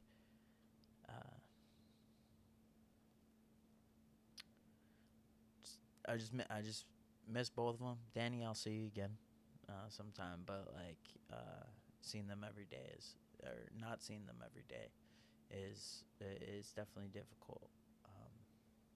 I vow. But yeah. Well, this is awesome. Thank you for giving me this. You're welcome. That yeah, like we through everything, me and Danny have talked, and obviously like brothers, and say we're there for each other and everything, and it's just cool to, I guess, like hear it and also see it. It gives me that dang it, what's the word again? Validation. Validation, yeah. It gives me that validation that, like, yeah, this is what I need to do. This is everything that we've been working for, and I can't get distracted and turn off course, because I've done that before, in college, and that can't be the case here, because that's not what Banta wanted, and Danny. That crushed Danny, so I can't do that. Danny, I know I'd have Danny calling me in the middle of the night, like, you training tonight? You better be training. Like I know it. He'll definitely be on my ass if I start slacking off. So I'm grateful I can still have him call me and bug me about making sure I'm doing all the right things.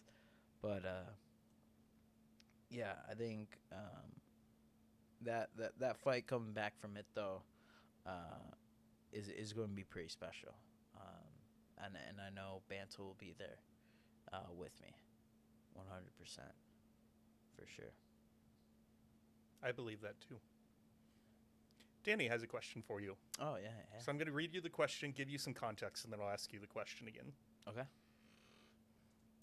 What are you going to do to keep your momentum going forward? You have to be selfish, and you're not selfish at all. You're selfless.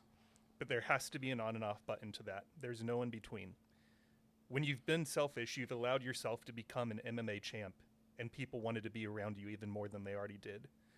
But what are you willing to do without the fear of upsetting people? Because sometimes the right thing to do is the unpopular thing to do. So, Mikey, what are you going to do to keep the momentum going?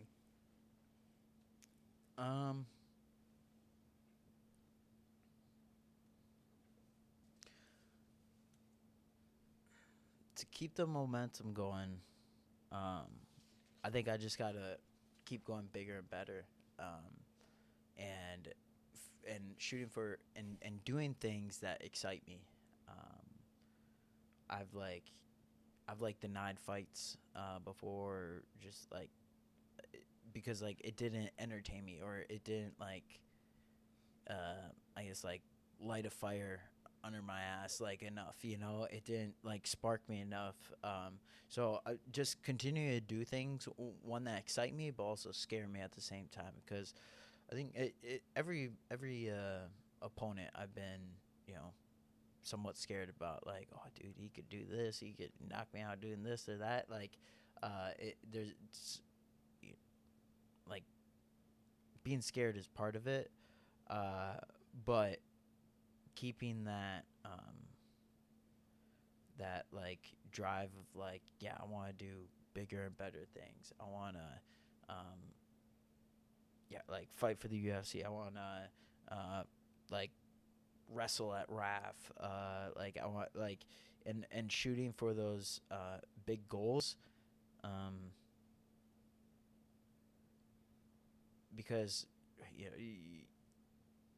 you shoot as high as possible, like you'll, what is it, like shoot for the stars, you'll land amongst whatever, like even if I don't get that UFC title or whatever, like shooting for that, I'm going to get so much more. Even like, you know, like on that path, on that like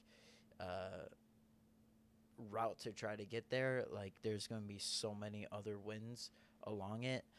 Even if I don't reach that, like there's going to be so many other wins, memories, and opportunities that unlock for me that like I really have to keep that hunger and keep that drive to explore the unknown and embrace the uncertainty of the fight game. And one thing that I want to do more of too is more competing in jiu-jitsu.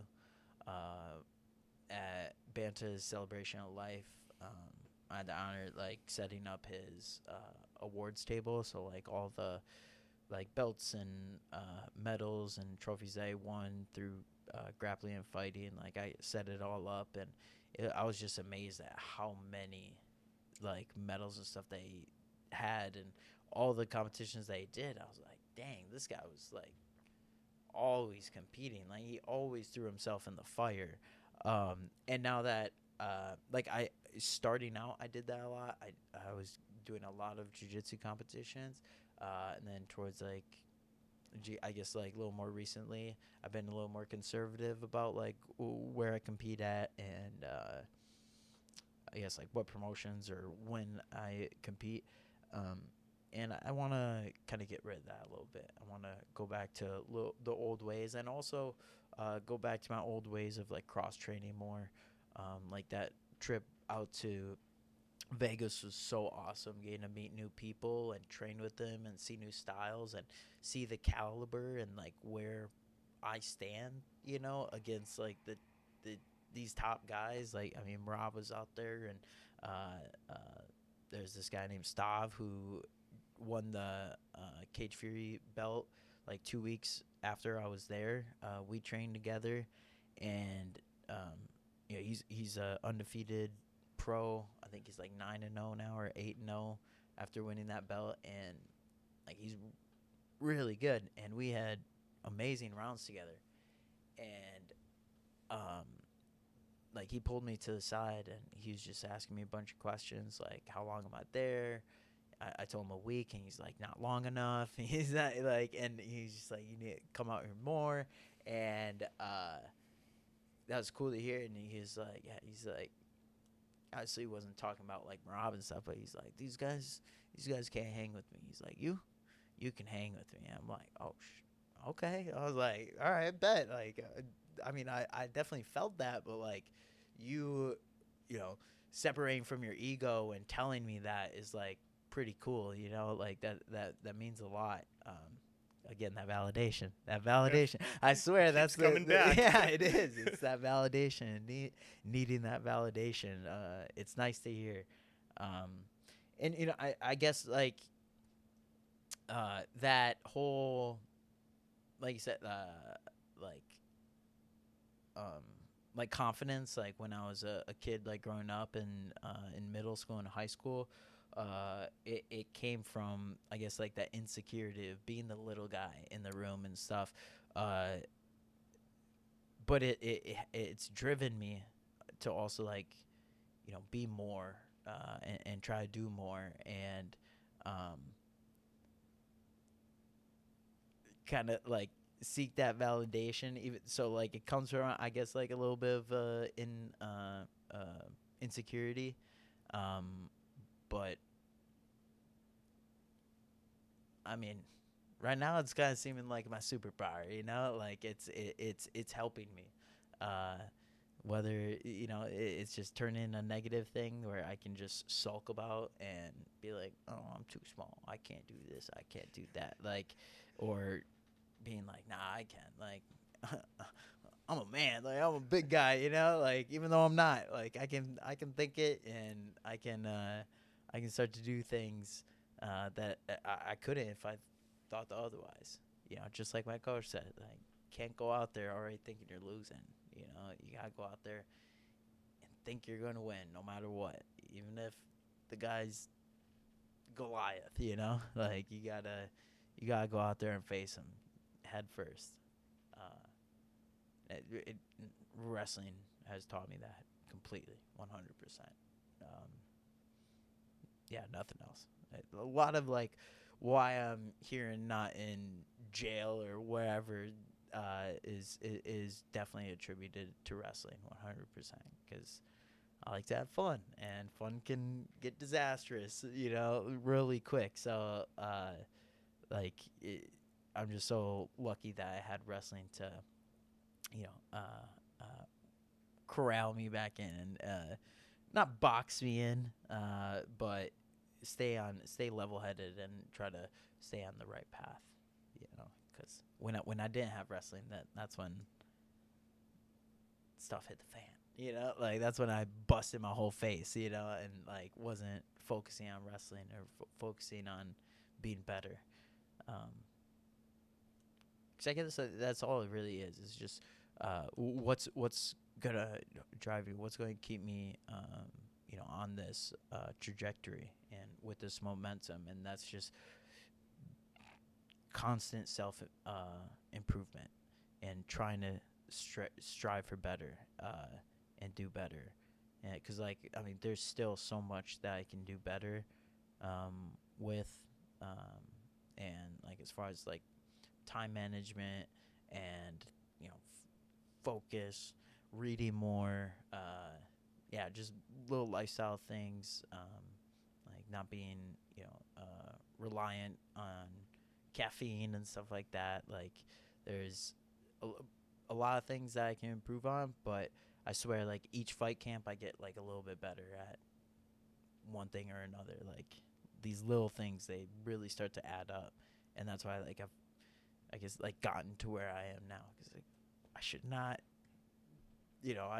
be ready to become a professional fighter. Like, again, like, when I my interview at Who's Number One, like, I should not have been on Who's Number One. Like, if you, like, after my wrestling career in college, you would have been like, dude, this guy's a scrub. This guy's a pud. Like, you know, no way he's going to be on Who's Number One. And then, you know, I got the opportunity. And that's all it is. Getting the opportunities and being ready for it and taking it head on. 'Cause you're gonna be scared. No matter what, like, no matter what you're doing, like, a new job, having a kid, like, trying to get into a relationship, like, meeting new people, like, going to a podcast, you know, you're going to be afraid, you're going to be nervous. You just gotta pull yourself up by the bootstraps, you know.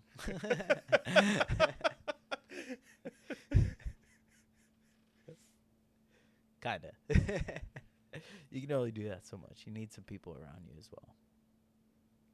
I resonated a lot with what you said about how you kept yourself wrestling even when you didn't want to, because back in 2024, there is an incident that I haven't spoken about yet publicly, but it was one of the darkest chapters of my life, and I really wanted to stop the podcast, but I kept myself going. Nice. And every week I knew I had to get at least one guest on, and I had to release one episode. Yeah. And I'm so grateful that I kept going, because what I had to pull out of myself to be able to sit here and attempt to conduct a good podcast, I think almost led to some of the best episodes. And I think it's interesting that sometimes when our back is up against the wall, it feels stressful and it feels like everything's caving in, but then our superpower comes out, like what you were saying, and we find the best version of ourselves in those darker moments. So, you know, from where I've been sitting, and even though I've only known you for a couple of hours, I feel like, you know, you're the only one that can get in your own way.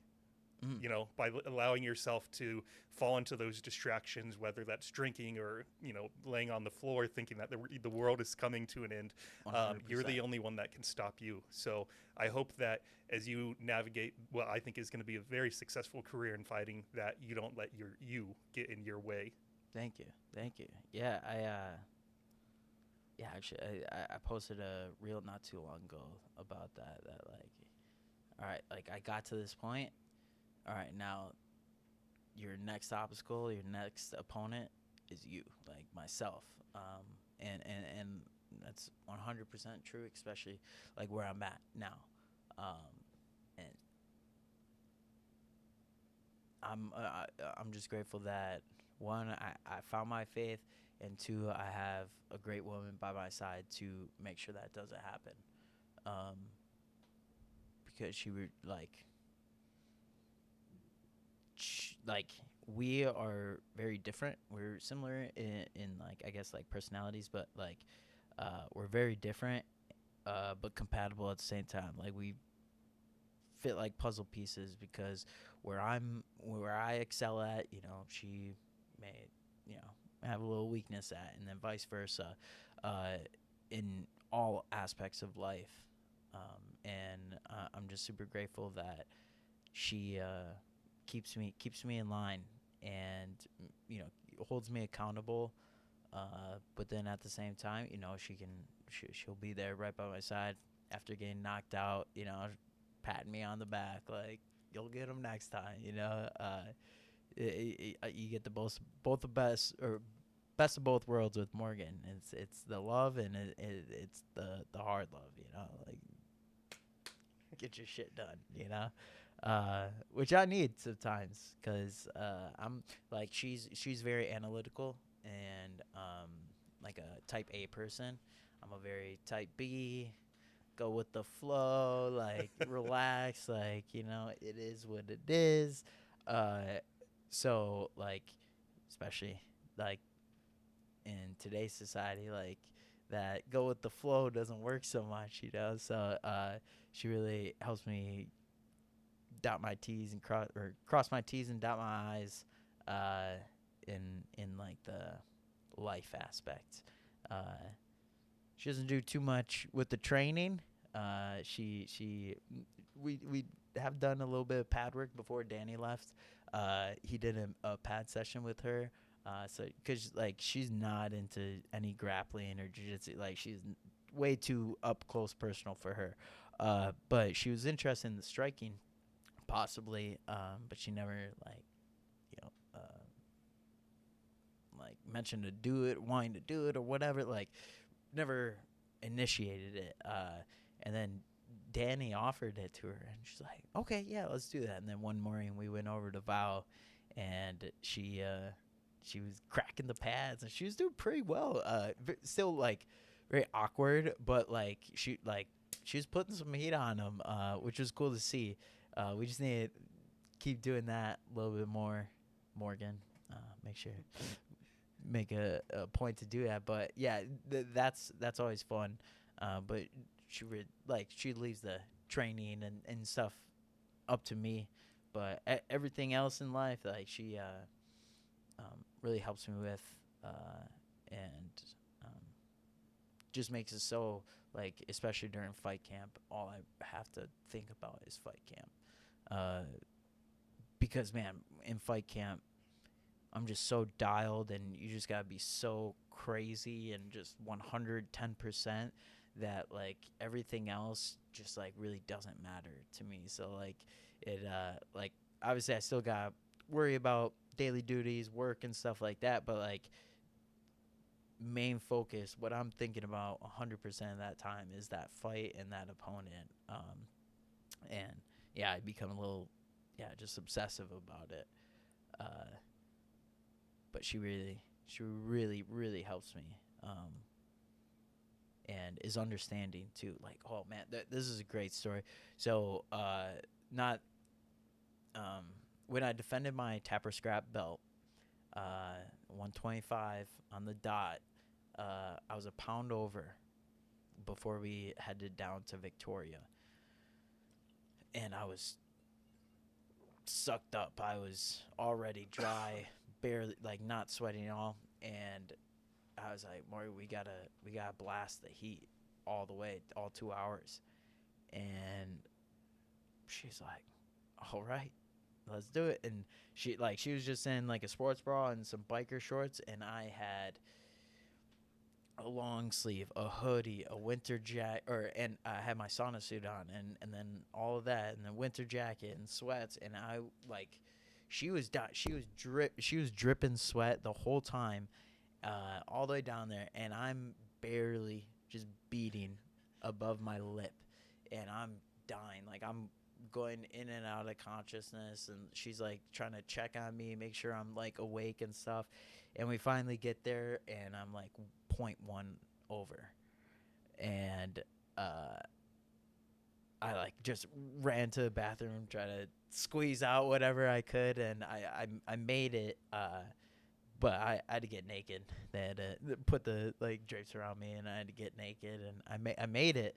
But like the fact that she was there, just dying with me, sweating way more than I was, having to get in the sweat in her eye as she's trying to drive, like I was just like, damn, like she is down for what like she is a ride or die 100%. That was a really cool moment where I was like, dang, like this my girl, like I was super proud of her because yeah, it was so hot in that car for 2 hours. It was crazy. Yeah. Can I take a pee real quick? Yeah. All right, cool.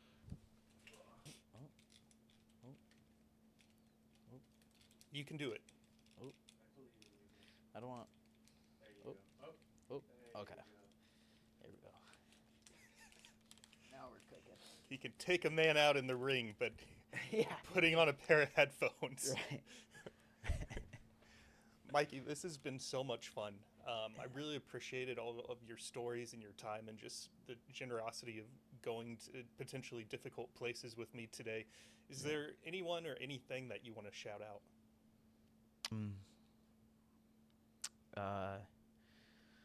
Well, my parents couldn't be here without them, obviously, and all their support. Morgan, my beautiful wife, who's done everything for me since we met, and my awesome team at Vow and Iron Forge, everyone there, they're keeping me afloat right now, and make sure that I can continue to do what I do best, and what I'm here to do on this earth. So shout out to my teams. Shout out to Danny for playing a role in this that I didn't know he was going to, and all those heartfelt words really means a lot, because I just really appreciated everything that he did for me, and has kind of like left for me to now like blossom.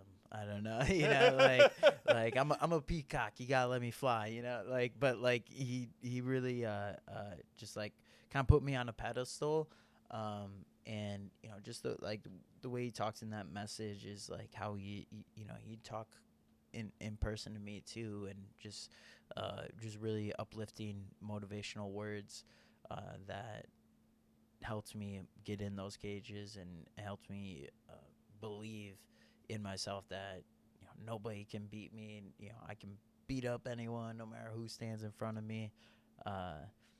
He was such a key point in that, and like yeah.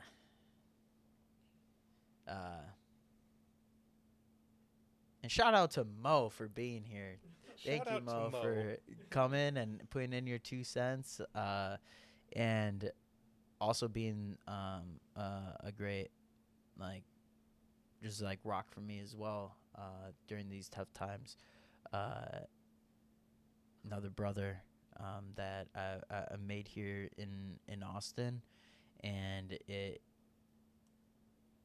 nice to have those people where like you can talk to, fall back on, and just be able to tell exactly how you're feeling, and get good feedback, constructive criticism, or a scolding, or just being like, yo, no, you're being dumb, like a good check-in, like Mo's been all those things since I've came here to Austin. So yeah, I'm just shout out to Austin as a city.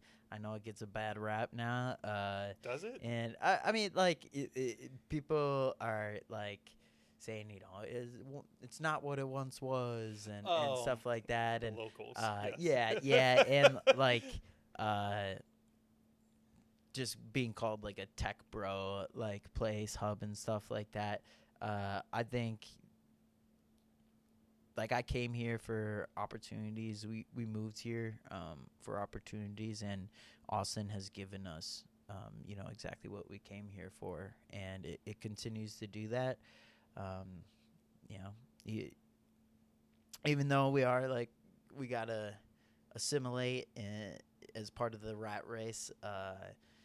The Austin as a whole has really been a positive, place for me and Morgan to really start our lives and grow and eventually, start a family. And although we got 2 little kitties, they are awesome, Victor and Fichi. But like, I just really love the atmosphere of Austin.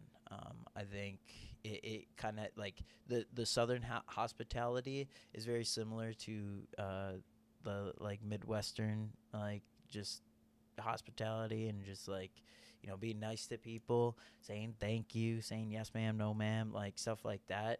And then having also just, it is that like blue jewel in sea of red. I don't want to get political or whatever, but like, it seems like Austin seems to have that good balance of, diversity and different, I guess, like, lifestyles and ideas of living. And I think it does a good job of kind of like bringing people together to kind of come to terms of like, hey, like, it is cool to be healthy. It is cool to go to church. It is cool to be nice to people, and like it is cool to have a career that you actually like. Like, instead of just going to some random job just because it pays you. It feels like there's like just like a flourishment of people like diving into their passions here. At least from like what I've experienced and the people that I've met. When you're in, I guess, like smaller places, smaller towns, like a farm town of like 3,000, like I grew up in, it's sometimes hard to think like you can do things and you can do other things, like be an MMA fighter or start your own business doing this or that. So even though I am grateful for growing up in a small town like that and having that small town community and getting what comes out of all that, I'm glad that we're here in Austin now, where it's a big hub, it's a city hub. Even though it's not a huge city, it's a city, and the traffic will let you know that it is a city. Okay, but like, I definitely feel like we're exactly where we need to be right now, and where we need to be to get to where we want to be as well. Because me and Morgan got goals, we got aspirations. We want to start a family, and that ain't cheap. So gotta make some cash moolah to do that, and going pro is gonna hopefully do that. Make at least a little bit of cheddar for getting punched in the face. But yeah, that's about it. Yeah, Austin's a good town. The Yeah. comedy scene, all the Yeah. sports that are here, the Yeah. entrepreneurs, like you said, the Right. podcasters. I know I'm Yeah. not the only one. There's a few other much larger names here. You know who Chris Yeah. Williamson is? Modern Wisdom. Does that one ring a bell? Mm-mm. He was No. sort of my inspiration for coming here. He Oh, moved really? here from the UK to launch his podcast Oh, nice. about 6 or 7 years ago, I want to say.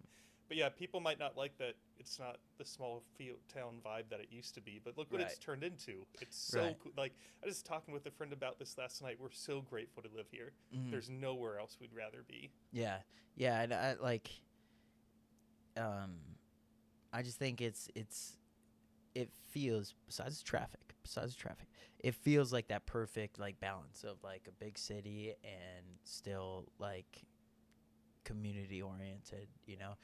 There's definitely a bunch of different categories or places like groups that you can find that enjoy the same interests as you here, for sure. Like whether it be music, film, martial arts, I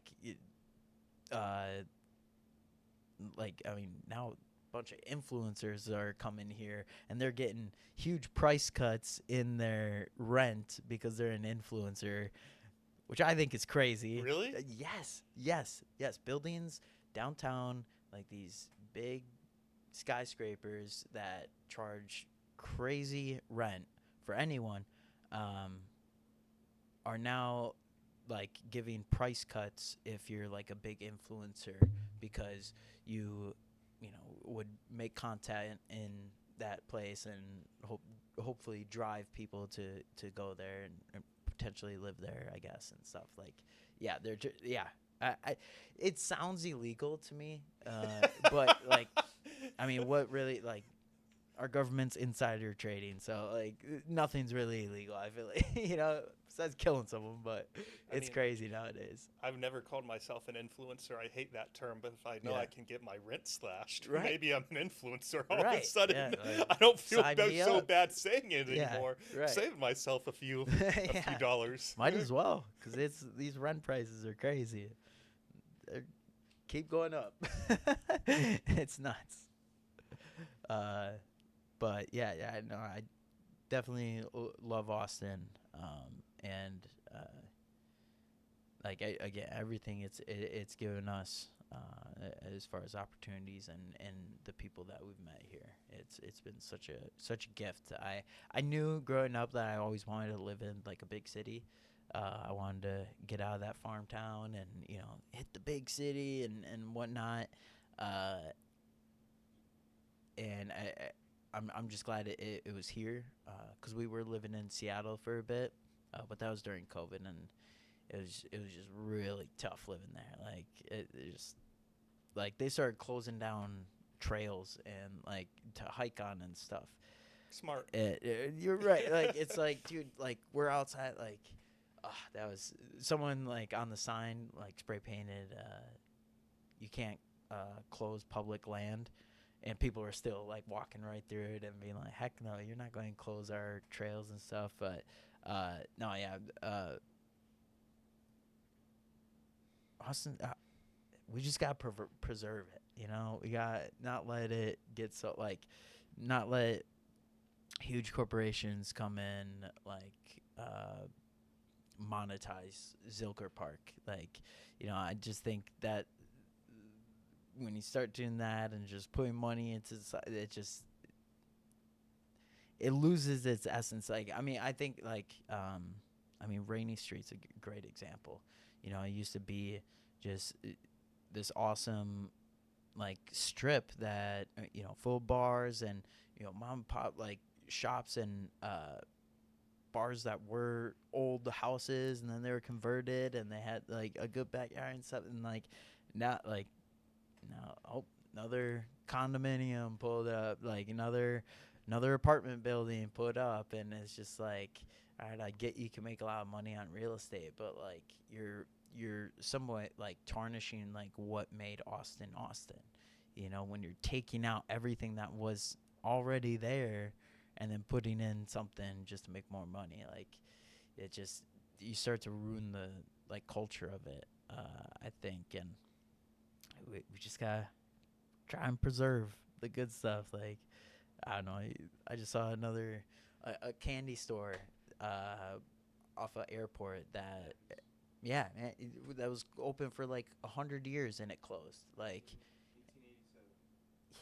it's crazy. Like, and like, I don't know, what they were doing or business, like what they were doing, but like, I mean, I'll tell you, like the property taxes and I'm sure the rent was just going crazy, and like it is, like, we listened to Ryan, the owner of Bannach, like kind of talk about, like different spots or potentially moving into a bigger spot and stuff, and just listening at like what they want for the rent, and then what they want to like possibly like reconstruct the place. It's just like, where are you getting these numbers? Like, it really doesn't make sense. It's just crazy, the inflation that's going on right now. I will say. Again, I don't want to get too political, but I was going to say, you took a big left turn there. I wasn't expecting to end this on the Keep Austin Weird thing, but I'm okay with it. Yeah. I think for sure, because like it's what drew a lot of people here, is that kind of idea of not being not sticking to the norm, or not kind of being anti like establishment, being that hippie town, that isn't like the rest of the state, and I think there's a lot of value in being that kind of like, outsider amongst the sheep around you, if you will, Your analogies are great. I know. But like, that's how I think. But yeah,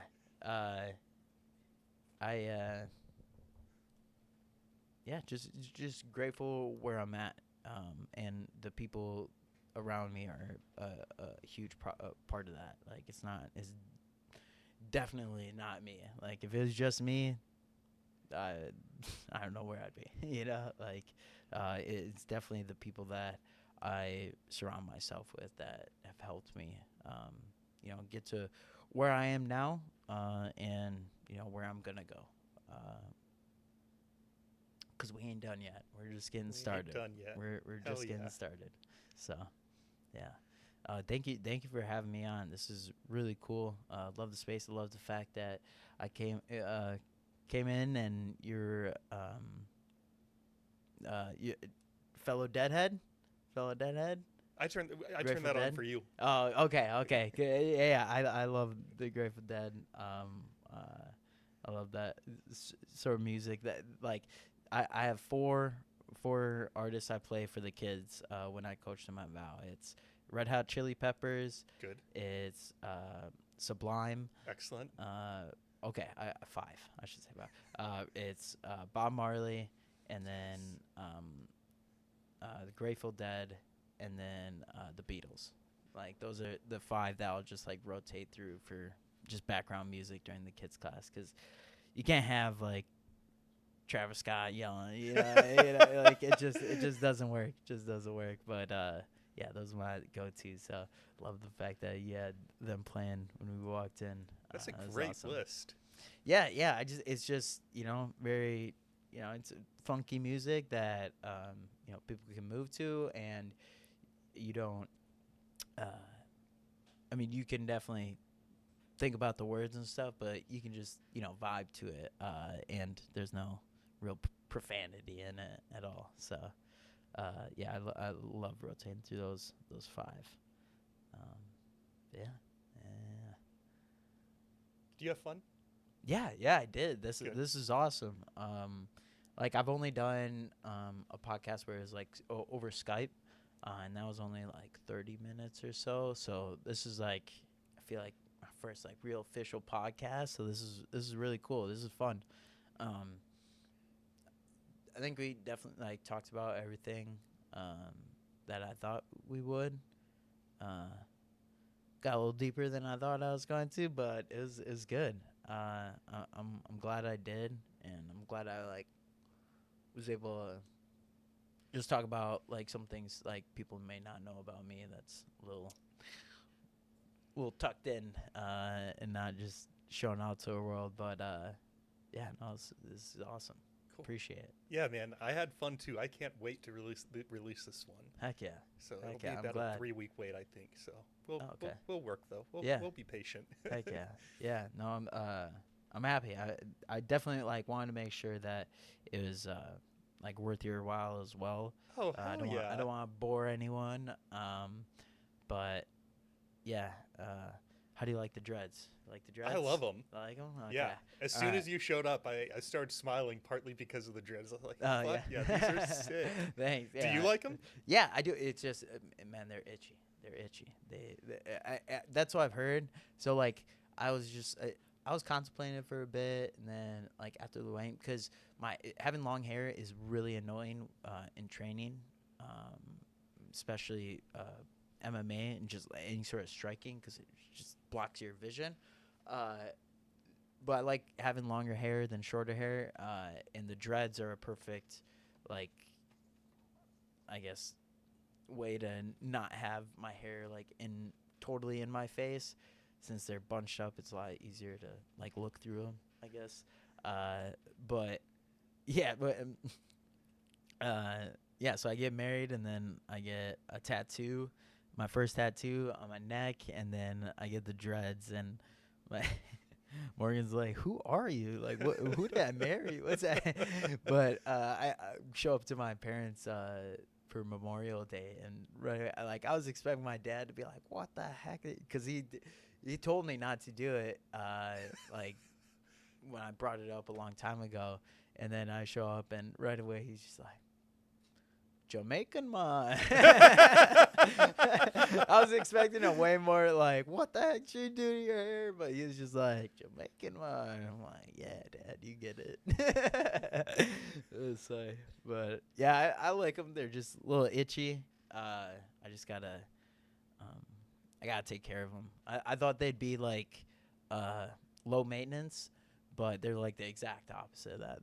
They're pretty high maintenance, but it's nice when I'm training. Like it will be nice for training, which, yeah, it will be nice, but it is a lot of maintenance, I will say. Must be nice to have hair maintenance problems, right? Must be nice. I wish I had that problem to worry about. No, you don't. Because it is itchy, man. I was going crazy this morning. Yeah, I have a barber that takes care of the beard for me, and the last time I went to see him, he took quite a bit off my neck, and when it started growing back, it itched like a motherfucker. Oh, It was so annoying for about a week. Yeah. But, We me and my buddy Ian, we had a inside joke back when we were kids. We call it day 3. Day 3. So like that's when it really starts to itch. yes. No matter where you're shaving, that's where it starts. That's when it starts to itch. Day 3. Use your imagination. That's what Use we're your ending imagination. with. Yeah, Day that's what 3. we're ending. Day 3. Gotcha. Ian will like that one.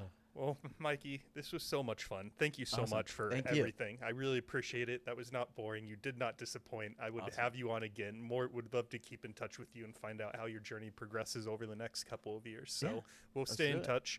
To the audience, guys, thank you so much for tuning in this week. If you would do me a small favor, and if you watched on YouTube today, hit that subscribe button. If you listened on Spotify or Apple Podcast, hit the follow button. And if you do that very small thing to me to help us reach whatever kid this episode may benefit, my commitment to you will be that every Saturday we'll drop new stories to keep your internal fire lit. With that being said, guys, stay healthy, stay happy, and we'll see you next Saturday. Bye, everyone.